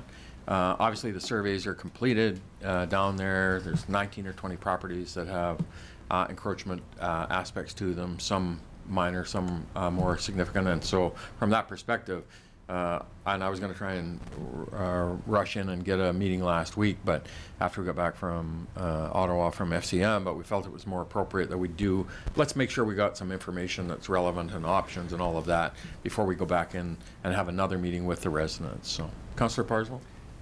Yeah, I think that's the better way of doing things, but I'm assuming that all these options could be applied not just to the Chamberlain Park, but throughout the city, should that be necessary, and that they all have been judged to be legally acceptable. Yeah, and that's why we thought, you know what, there's a good opportunity here for us to look at it from that policy perspective in terms of the issue of encroachment, not just at Chamberlain, but other scenarios or situations that may exist. And let's look at it from that perspective to make sure as we move forward with a policy, let's consider all of those ramifications. But at the same time, we really need to engage with Chamberlain because we've already started that process. So we will start and hopefully we'll have, if nothing else, a preliminary discussion now that we've had the survey before summer, because I don't want to get into July and August and trying to schedule some time with them as well as for us and for our staff. So just flow through this timing as you see it. Are we going to have a chance of understanding those options before we engage with the residents of Chamberlain Park area? Well, I think just the preliminary discussion will be less focused on that overall policy, but just kind of right now with Chamberlain, what we're facing, what we're dealing with. But absolutely, council will be the one that'll get that report from administration on the whole aspect of encroachment as it relates to all those scenarios or situations that we want to consider. Okay. Duncan? So through your worship, to build off that, trying to put together a framework so council can discuss with the homeowners or future homeowners why you would consider those options, and that criteria that says you do look at a fence in this area and you don't look at a fence or a deck or whatever it may be in this area, to help council also have that conversation with previous homeowners that maybe have been asked to move their fences or have agreements. So just trying to create that framework so council can work within it, create that consistency. In talking with Brenda, we don't have a motion to come back with the policy at this point. If council wanted to direct us to bring that back, we could have that back at the July 17th meeting. Oh, okay. Good. Councillor Schumann? So moved. Okay. Seconded. Councillor Wilbur? Discussion? So this is the discussion around that whole aspect of the policy for that, and we'll get administration and Duncan to work on that and bring it back for our July meeting. Down Vancouver. Ready for the question? All in favor? Opposed? Carried. So when is the meeting going to be held with the Chamberlain? Well, we haven't had any further discussion about it, but we will get to work on that this week and try to find a date. Because my worry is that the residents now are, we're right in that process and we've committed to them. So I think it would be good to have an update with them at some point within the next couple of weeks. I think I want to try and get it done before July because, like I say, once you get into summer, folks are away, residents are away, staff are charged a little bit. So we'll try and do it within the next couple of weeks. So we'll give you guys as much notice as we can for that. We held a meeting last week with the Peace River Hydro partners, and it was a meet and greet, and I'm part of a group that we meet monthly in regards to the Peace River hydro project at Site C on behalf of BC Hydro, and they give us this statistical information, the data in terms of the number of businesses that are working on the project and residents and number of employees from the Peace region. And I got a report about 2 or 3 months ago that kind of was startling a little bit to me, because there was, I think, 167 businesses in total from the Peace region that have been engaged by BC Hydro or Peace River Hydro Partners on the project. 137 were in Fort St. John, 6 in Chetwynd, 1 in Poos, and 3 in Dawson Creek. And I said, there's something wrong with this statistical information when only 3 businesses identified from Dawson Creek have had an opportunity at work on the Site C project on behalf of Peace River Hydro Partners.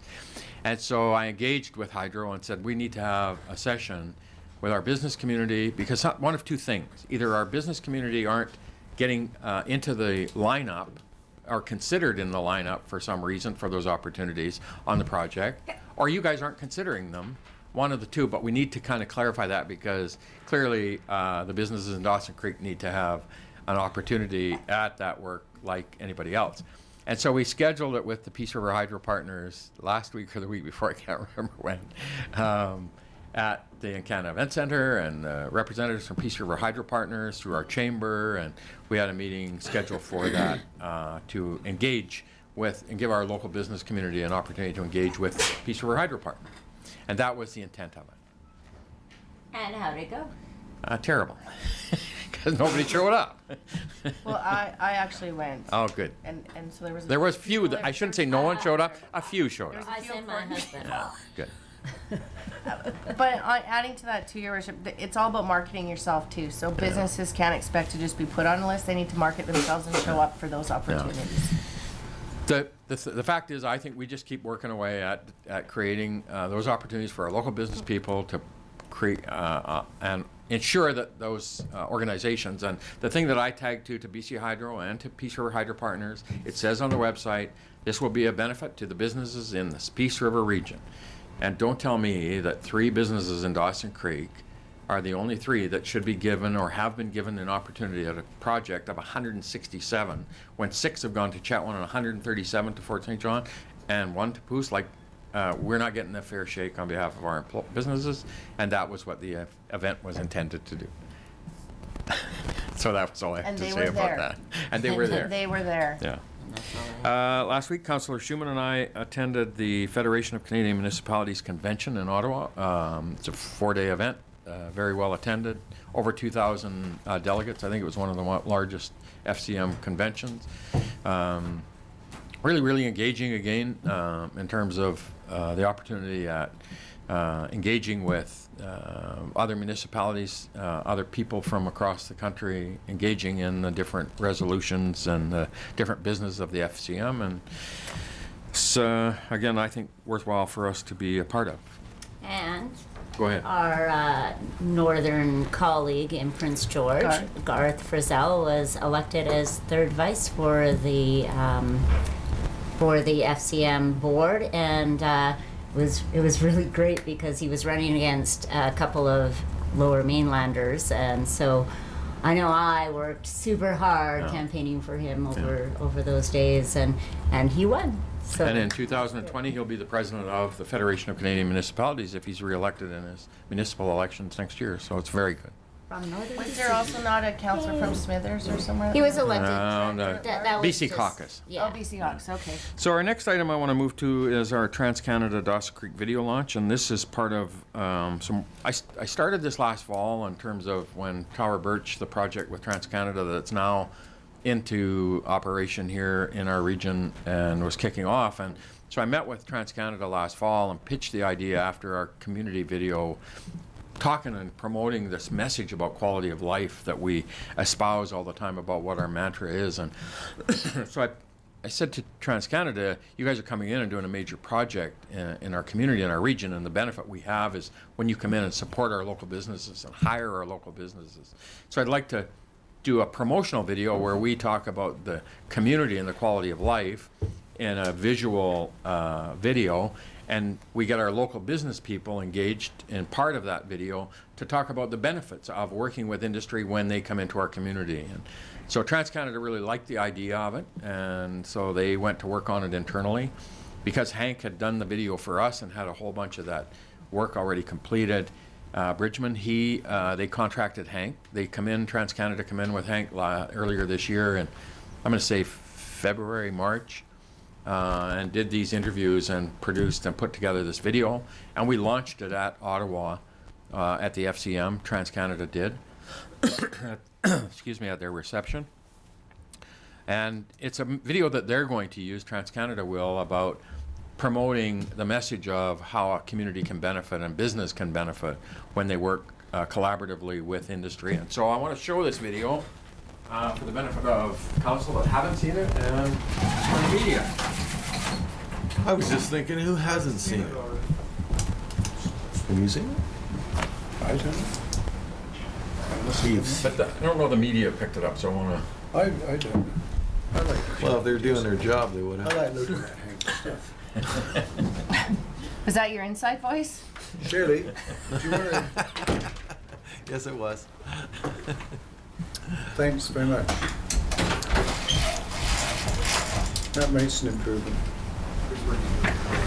I have never seen this. I don't recommend You haven't seen it? I don't. No? So. It's awesome. Don't you follow us on Facebook? We are No, I posted don't. it. I don't. You should get out more often. You're in Fort St. John. Why didn't they show it to you there? Who? You're in Fort St. John on the weekend. I figured somebody would have shown it to you. No, I was busy. Fort St. John isn't. I was busy selling stuff. They're not gonna promote our video. No, they make comments It's about it. TransCanada. Lori's in it. Oh, well, then she'd probably show it to me. Oh, I'm surprised she didn't. I don't see her. Arthur Hoffman picture.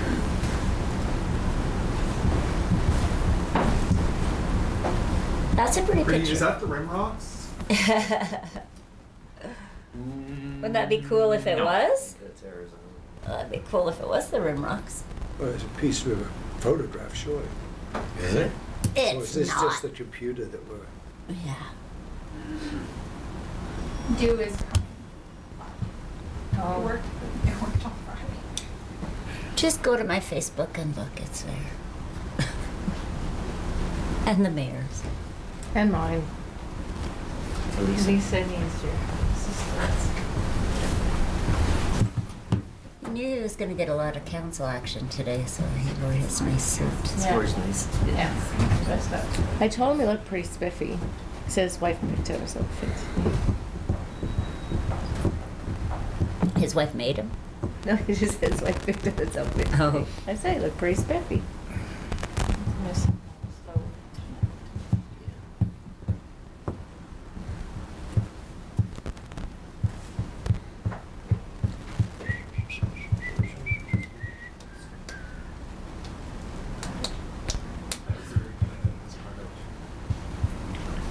So I'll tell you, I've seen it before, about when it starts. Okay. I thought this screen was the sort of opening. So how long did it take to make this video here? I think they were here for 2 weeks, about a couple of days each. Yeah. They did 1 week, they did 3 days of interviews and video tape, and then they go back to Yeah. and then Hank was doing some other stuff. Yeah. It was, yeah, I thought it was pretty cool. I've watched it a few times. And the town looks good, even when it's snowing.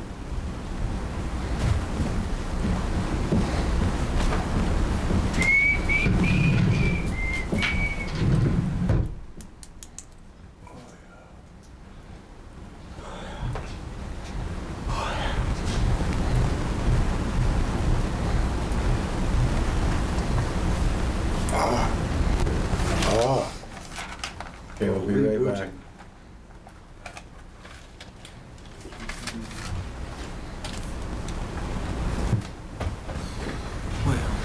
Aha. We're getting close. Well,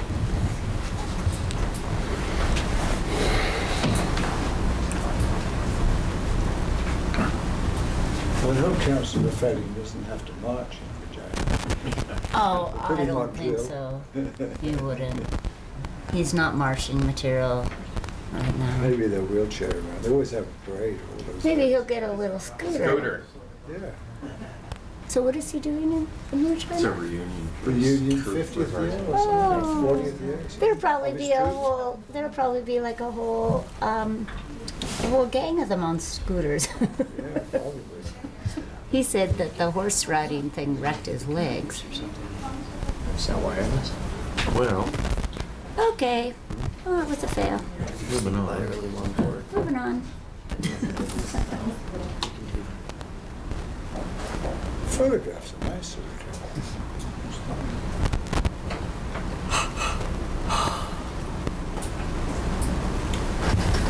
So the CBC radio guys, their techies are in Grand Prairie. So whenever they start having problems on the radio, they phone me now. Can you still hear the radio, Cheryl Schumann?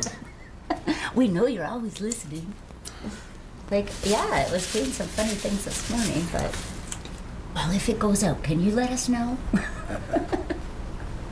Like all I do all day is listen to the radio. Okay, we'll leave it. We'll show it another time. For the press, you can just find that on my Facebook, hey Trent. Watching it back here while you're playing with it. Right? There you go. There you go. So, Trent's watching on his phone. What's It's not ours. He's watching it on Okay, his he's watching phone. it on his. okay, can we? It's blasting him in the face.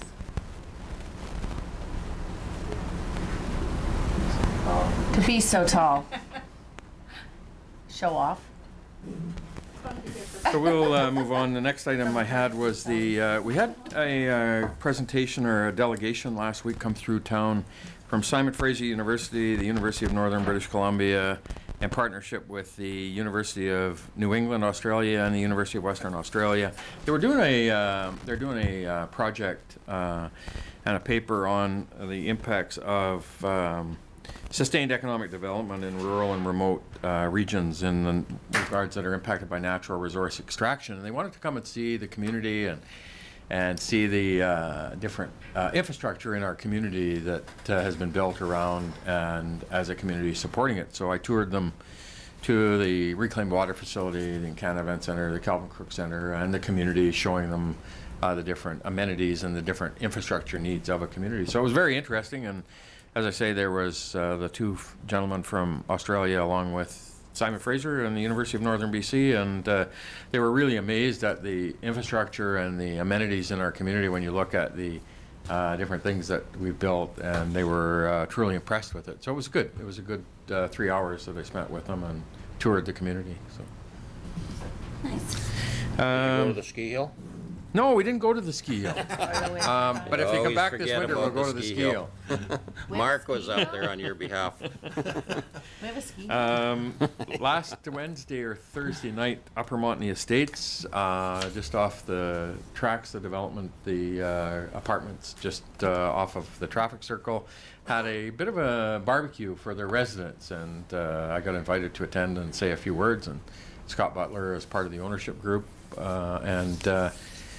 so, you know, they're trying to build a community within a community with their residents in Upper Montney Estates, and they did a really good job of that. And they've raised some money, and they've done a fundraising campaign within the ownership group and through the residents. And so that night they presented a check to Better at Homes, Arlene, for $10,000. And what a great message for a real strong component in our community in terms of that investment they've made in terms of a huge residential multifamily development that's been a really significant addition. Very, very attractive, very, very well done. And I was really impressed the fact that they as a group had taken on the initiative of doing some fundraising internally, and as I say, presented a check for around $10,000 to Better at Homes in the community, and what a great message that was. Saturday morning at the Pioneer Village, and Councillor Parslow talked about a little bit about this in his councillor business. LP hosted their 30th anniversary at the Pioneer Village and had a barbecue and some really, really fun events for bouncy castles and horse rides and different things celebrating their 30 years in our community. And you reflect on it in terms of what an amazing addition to the community in terms of diversifying the economy, diversifying the ability for great jobs in the community, both directly and indirectly. And so I attended on behalf of council and thanked them for all of their work, and looking forward to another 30 or 40 years in the community. I didn't get to the Chetwynd chainsaw carving, and I apologize for that.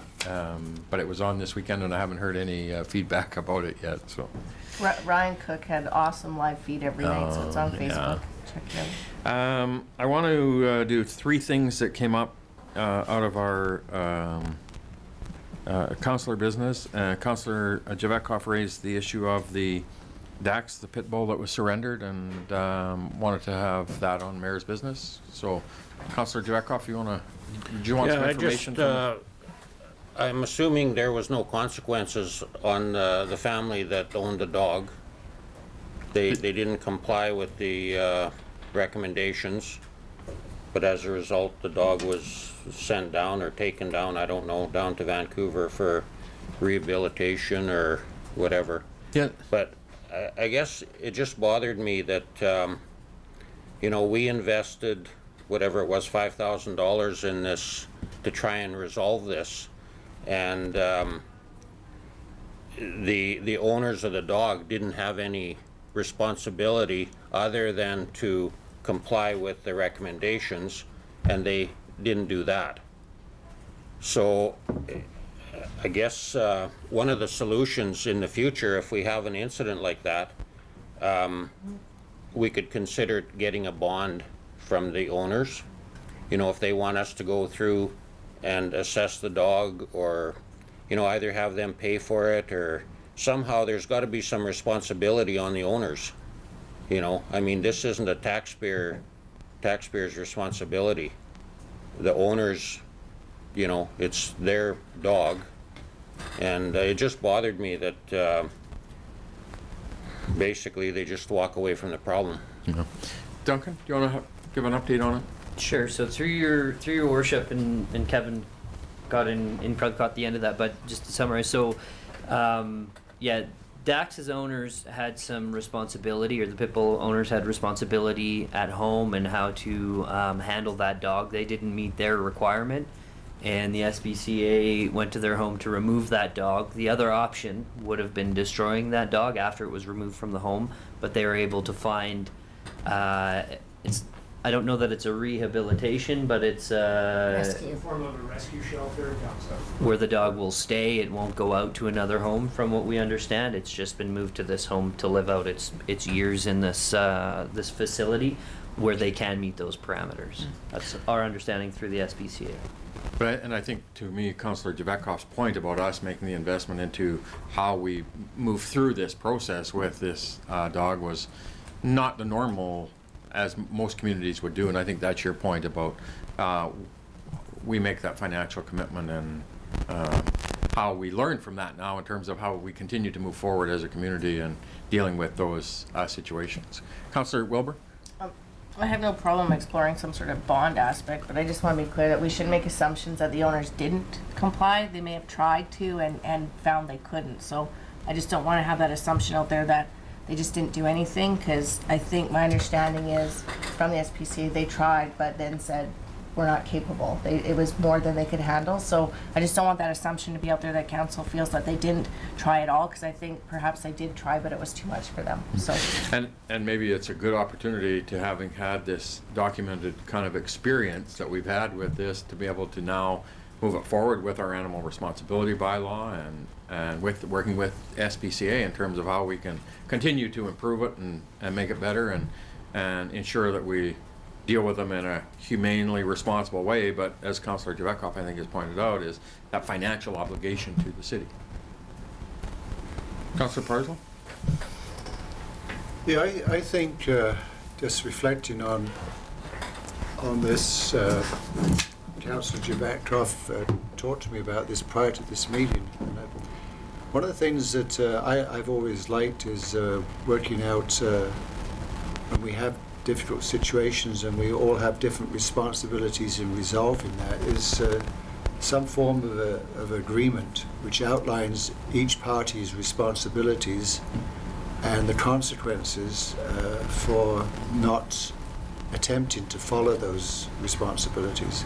So I'm wondering if we can, and I'm not saying we don't do this again, I'm not there yet, but I think one of the things that maybe we need to think about is how clear were the responsibilities of each of the parties, and sign it off, and those responsibilities should of course be doable with reasonable effort. It shouldn't be outlandish, but I think we need to have that, because this is taxpayers' money that is being used. We could have just, I know the other parts, I think the legal side was maybe even more expensive, so I'm not necessarily against what we did, but maybe we need to improve outlining the responsibilities.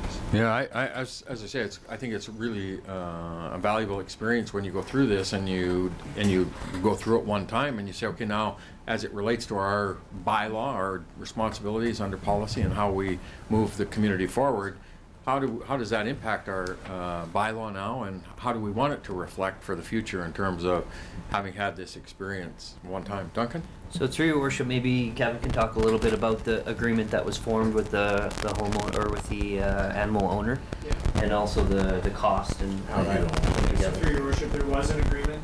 Once we went through the assessment, Dr. Ledger basically came up with an agreement of all the particular requirements for the owners for this to be a successful outcome.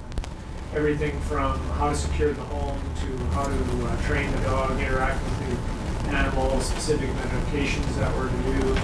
And then part of that agreement was that the SPCA would be checking in periodically to see if these things were being maintained and whatnot. And unfortunately, the dog did get out a couple of times. That's part goes back to them not being able to maybe properly secure the home. At any rate, I think the money aside, that this is probably the best outcome for the animal. It's gone somewhere where it can be handled appropriately. But just for council's information, that the assessment cost about $3,000 for the doctor and all that entailed, plus significant staff time, SPCA, things like that. So something to consider for next time. Absolutely, and I guess I use that, to me, the experience, when you go through this, kind of an example of how it impacts your animal responsibility and how you want it to reflect in terms of how you deal with those potentially public safety issues for what could be a dangerous animal. And how do we learn from that? How do we make sure that it's reflective in the future, not only from what we want it to do from our animal responsibility bylaw, but the financial implications to our community, and is that appropriate? Yep. Just one last comment. I guess if we would have known that there was this pit bull heaven, or whatever you call it, where you could send them, that might have been an option right off the start, or rescue. But I guess, we took a fair amount of risk going through all this process and coming to this agreement. And, you hear every day about dogs, biting kids or biting adults or whatever. So we took a risk based on the commitment of the family to look after the issues that were in the agreement. That dog could have just as well, once it got out again, it could have created quite a problem. So to me, the family has to make some kind of a financial commitment. So, maybe we wouldn't destroy the dog, but maybe there'd be other options. And if you want to keep the dog, then put up a bond, $5,000 bond, so that there's some incentive there. Otherwise, it's just, we forgot to close the gate, or I don't know what the circumstances were, and I mean, they probably did make an effort and they weren't capable. Maybe that could have been recognized from the start. Anyways, it's an issue that bothers me. Perfect. Thank you. Good discussion. Next, Councillor Schumann, you had brought up the issue of the opioid crisis in terms of usages, and what are some of the things we could perhaps look to in bringing forward some presentation to our next committee of the whole. Yeah, so that's the intent is to get staff to look into bringing someone in for. I mean, I did try to ask the fire department and the police department about this. Bob Fulton did give me a name of a girl at the ambulance who supposedly does presentations, but I'm looking. What I would like to know is, what is the extent of the problem here, and what are we facing? Is it getting worse? Is it getting better? Is it significant? Is it not significant? That kind of thing. Just. Okay, so let's make a motion that we direct administration to try to gather some way that we can get a presentation at a committee of the whole meeting on the opioid use issues in our community. Yeah. And make that by way of a motion. Yes. Seconded, Councillor Wilbert. Discussion. And administration, we'll ask you if you can try to find a way to get some information and see if there's somebody that can come forward and give a presentation and update to council. Sure. So through your worship, I don't know who that person is just yet, but we'll reach out and see who we can find and ask them to come in and provide that info. I'm sure through Northern Health, the RCMP, Somebody, through yeah. ambulance services, some of them will have a common connection through them. Spickers. Thank you. Ready for the question? All in favor? Opposed? Carry. I want to raise a couple more that we have, and one of them is this fall, in September, we will start to and be heading down to Vancouver for UBCM. And normally we've taken the approach that we don't schedule meetings with the various ministers at UBCM, but with the potential of change that appears, I don't even like to use that term, but it appears that we're going to have a change in a government. I would like to have council's direction that you consider this, that we schedule meetings with the various ministers at the upcoming UBCM to establish the contact and connections with the ministers and the deputy ministers. And I have about 4 or 5 I think that we should probably try to schedule, and normally we don't. We've considered it. We had a contact with them in the past, but we're going to be starting from scratch probably. And so finance, health, forest lands, natural resources, energy, mines, agriculture. There's probably 4 or 5 of them that are key that we should. And as I say, we've got I think a policy that we don't schedule those meetings at UBCM, and I'd like to have council's direction that we do that. And if you guys could give me some input before July so that we can have that in place to be able to schedule them when the invitations for UBCM come on. So Councillor Wilbur, seconded. I would like to move that, yeah. Councillor Wilbur, Schumann, seconded. Discussion? Any comments? Councillor Schumann? Yeah, I totally agree with you. In the past, we're well known to government and to their administration, and it could be that we're not that well known to the government in the future, and so I wholeheartedly agree with that idea. All those in favor? Opposed? Carried. The last one, we had a presentation from Jeff from the Curling Club with a request for a couple of considerations. And in our report, I think there's a couple of aspects there in the request from the Curling Club that I think now we need to have some discussion about as a result of those further considerations. So, Councillor Parslow? One of the considerations I'd like to hear a little bit of reaction from staff are some of the safety issues that Jeff mentioned, falling ice, snow and so on. So what is from the city administration, what is the perspective on safety issues at the curling ground? So through your worship, through Levi, we'll look at the facility, we'll work with the operator. They've tried roof rakes and door crickets, and we'll have to find a solution. Wasn't created overnight. This is something this tin roof has been on there, I don't know, before my time. But we'll work with the operator to try and resolve that. The water room would definitely resolve that. We may be able to find some other options, and we'll work to ensure their safety. Yeah, I would just like us to.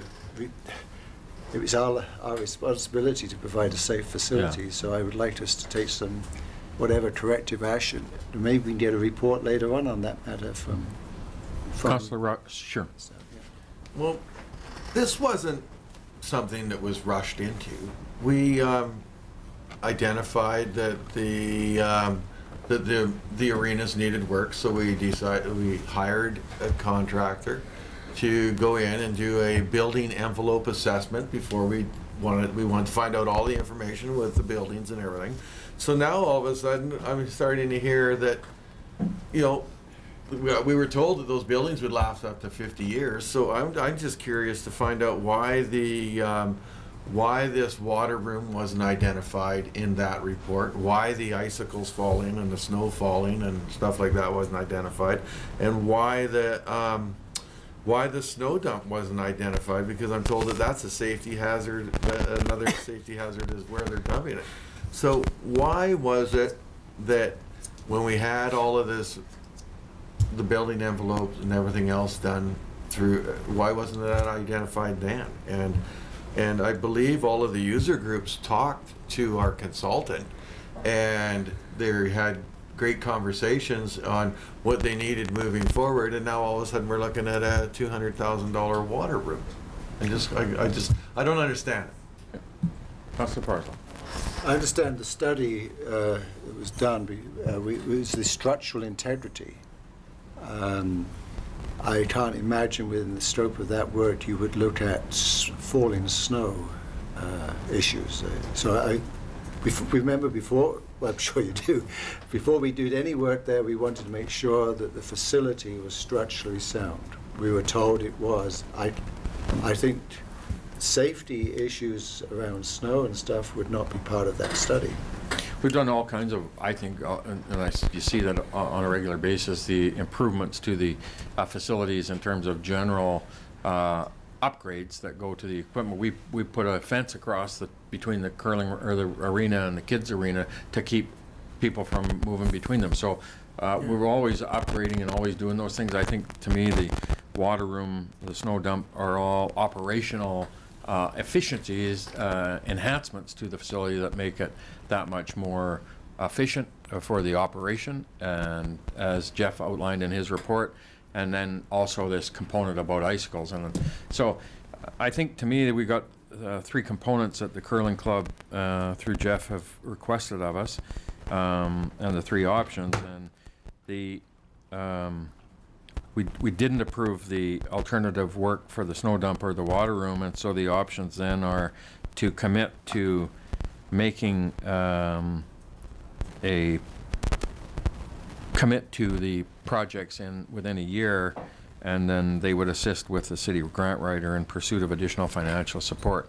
And the difficulty with that is we can't commit to a project because it's part of our capital budget discussions that would happen this fall or next spring. But we also have the request for the additional loss of revenue for 2017. Councillor Schumann? Yeah, I want to talk about that. As was pointed out, we did make some concessions with the art gallery and their loss of revenue from their gift shop while we were in construction of their facility.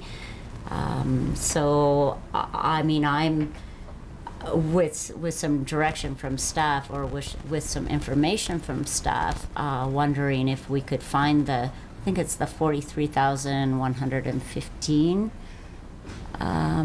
dollars. If we could find that somewhere to give them a little help over from their lost revenues from the summer. So, question through you to staff, if there's money somewhere. Through your worship, so off the top of my head, the The community grants and sponsorship budget is 25. I think you probably have 20 available there. If you wanted to go above that amount, I think we would have to get it within the recreational budget from something else. If it's council's desire to approve this subsidy, things can be rearranged, so it's totally up to what council desires. But you probably have 20 within the grants budget. Okay. So, what's your pleasure? Councillor Javetkov? Yeah, I think we should go with option A, the bare minimum. You know, we've already made a huge commitment. We're paying utilities, we're putting the floor in, and there is a comment that Levi made in the report to start that that the floor would require replacement in the near future. Well, we have a engineer's report that it was good for 20 years. So we've gone overboard here with a commitment to replace the floor. And this, you know, the city becomes an annual request for grants and donations and all kinds of creative funding. I know at the ski hill we do improvements all the time, and like you say, they're for operational efficiencies. You know, we've put a new sidewalk in and a roof over it. We're working on another one. We've applied for grants. NDIT has helped us out. We've got donations, we've got sponsorships, we've got in-kind support. Like it just bothers me to see the city as an annual, you know, approach the city annually for money for this stuff. So I think option A is what I prefer, and let's get the floor done. And as far as covering off, I mean, they made a decision based on their discussions that you know, they couldn't have any events upstairs because there might be some interference from noise. Well, you know, you discuss that with the contractor. You can still hold the events, and just ask the contractor if he could, you know, refrain for a couple hours from making noise. It's just too easy to put all those things off and then ask the city to cover it off for them. So option A, though, in your motion, so I just want to clarify, though, it does add a change order for the alternative snow dump, and I just, I want to make sure that you weren't that wasn't part of your motion. No, I don't want to do that. I just want the basic floor. Okay. As outlined in option A without the... Just what we've already approved in the last report there. Okay. Do I have a seconder for the motion, Councillor Rogers? Discussion. I agree with just, we've already said that we're gonna do the floor. I'm not in favor of actually paying for a water room that they haven't needed in the past. I know it makes better ice and everything, but you know, you're talking over $200,000 for 326 people. I just can't the money be used for the betterment of the entire community or something? It's the amount of money that's being spent on the facility already, and now here we're adding more money, and I just look at the average citizen there going, holy cow, you know, like they put millions of dollars into that facility, and they only have 326 members. Yes, they put on a bunch of tournaments and it brings in economic development for the city, but I just think that there's just an unbalance here. So, Councillor Wilbur?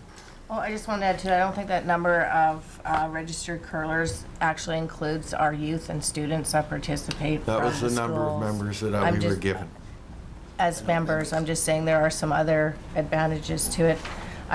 My concern is that maybe we're causing the curling club to miss an opportunity to write for grants. And I'm not saying we should commit to that water room, but is through you to staff, is there any way for us to show them support so that they can apply for grants and try and do that on their own? Like, I don't want to also cut them off at the knee so they can't maybe accomplish this on their own.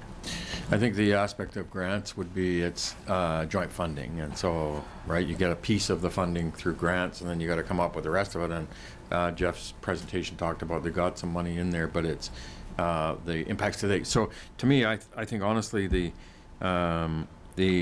whole component around what we do as a community in terms of how we build, and Councillor Rogers mentioned this a little bit about the economic development, and it's one of the things that I think I'm so keen about this year and doing some of that STEAM analysis on some of the events and the impact to our community on provincials and concerts and all of that stuff, because the hard part is it's an unknown number. It's how long is a piece of string when you talk about what's the value the curling club bring to our community through economic development opportunities to our hotels and restaurants and businesses when they put on the tournaments, the farmers' bonds bill, all of that stuff. And it's an unknown number because we don't quantify it, and it's hard to quantify. So by this year, by being able to do that STEAM analysis, that economic impact analysis, will hopefully give us the confidence. But by making investments in these things, the event and sport tourism component to our community is very, very significant in so many ways. And I'm ecstatic, honestly, that the curling club and the curling facility and the infrastructure is in the shape it is today, because it's a whole different game than what we were faced 3 years ago of it potentially closing down. And so I got absolutely this is a tough year for us. We didn't budget for some of the things, and so it's tough to be able to put it in. But I'd be absolutely willing to support the initiative of saying, you know what, we'll consider this stuff in our 2018 budget deliberations as we prioritize those things for capital, and support the curling club in any way we can if we could find a joint funding mechanism. But I certainly get the aspect for us this year of it's a tight capital, it's a tight budget year, and how do we find that money? So, Councillor Rock. Yeah, that I agree with. But can I ask, through your worship to staff, is the water room engineered, architect? Is it shelf ready? Is it ready to go? Is the $200,000, is that the number that they need for that? Duncan? So through your worship, the water room was included in the tender as a separate price. So we have a market value for that through Hagee Construction. I believe it's 200,000 with 10% contingency on top of that, so 220. Okay. Thank you. Yeah. So I agree. It should be considered. And regarding getting grants and stuff like that, we do this all the time. We grant applications come to council. We vote on whether we're going to approve them or not. So I don't think that part's an issue, anyways. But we got $500,000 this year for this project that helps build and improve that infrastructure for the long term of 30 or 40 years. So that's a very positive and I'm infusion. pretty sure we could probably get another 30 or 50. So the motion on the floor is as was outlined in Report 7.1. Any further discussion? Ready for the question? All in favor? Opposed? It's carried. That's it for me under Mayor's business. Anybody have anything else? Did I forget something, Duncan? I think you covered it all, your worship. We'll grab Councillor Wilbur? You had mentioned considering it in 2018, the water room on capital budget. Do we need a motion for Well, that I so think they what can we'll do apply is for we'll have some further conversation in behind this, and then bring it back for our next meeting in terms of how and what we do moving it forward. Perfect, just so they don't lose that opportunity. Yeah. Thank and you. perhaps in the meantime, a bunch of fundraising will happen, and you might not even need one. I should say, one thing just popped into my head. Relay for Life was on Saturday at the Northern Lights College again. Great job by a small number of dedicated folks who were out there for the day and raised, I understand, $48,000 for Canadian Cancer Society out of our community. So great job to Janine and all the volunteers and all the participants and all the folks who were out there walking. And the mayor was there wearing his yellow survivor jersey. And it's always good to wear a cancer survivor jersey. That's it for me. Oh, next item, 9.2. We're going to get the Dawson Creek Exhibition and Stampede sponsorship tickets. We have passed a policy that now with council we have to find a way to distribute those tickets because we pay for that sponsorship through the city, and so we need to go ahead, Councillor Schumer. I'm just curious if we're getting those tickets this year. Well, that's part of the sponsorship agreement. So we get the tickets. But did we sponsor them? What did we sponsor them? I don't remember I remember cutting their sponsorship. We just got the. So I'm All right. quite sure we're not Thank you for getting that. any tickets. Yes, thank you for that. Did we cut the 10 for the, yes, we cut the, sure. yes, you're right, we did, because we cut the 10 for the, yes, thank you. Good point, good catch. The 130-odd thousand we spend in Not sponsorship. That's it's not not sponsorship. What do we call that? That's just That's, maintenance on our That's just facility. doing business. It's maintenance on our facility. Is it fee for service? Collateral damage. Brenda? 5 days. And through your worship, there was you did receive an invitation to attend the event. Because you're the mayor. Oh, yeah, Through- as the through mayor, your they want position as me, mayor. So there yeah. is an exemption in our Yeah. policy that those tickets would be accepted for that reason. yeah, but You- that's not, You can go. yeah, but that's not the, that's not the sponsorship money we usually. Right. No. Okay, good, thank you, good catch, thank you for that. Diary, 10.1, nothing? Nothing to update, your worship. Consent calendar? Solve that, didn't we? Motion to accept the consent calendar, Counselor Schumann, Counselor Wilbur, all in favor? Opposed, carried. Strategic priorities? Nothing to update, your worship. Question and answer period? No one has signed up. Media? Trent? No one has signed up. I had a question, but I lost it, sorry. Oh, I'm okay Johnny, with that. Johnny never lost. We'll a catch it up, we'll catch it up in the break. I prefer chatting. Anything further? No other questions, media? Now, a motion to recess to close, please. Counselor Wilbur, Counselor Schumann, all in favor? Opposed, carried. Thank you. So we'll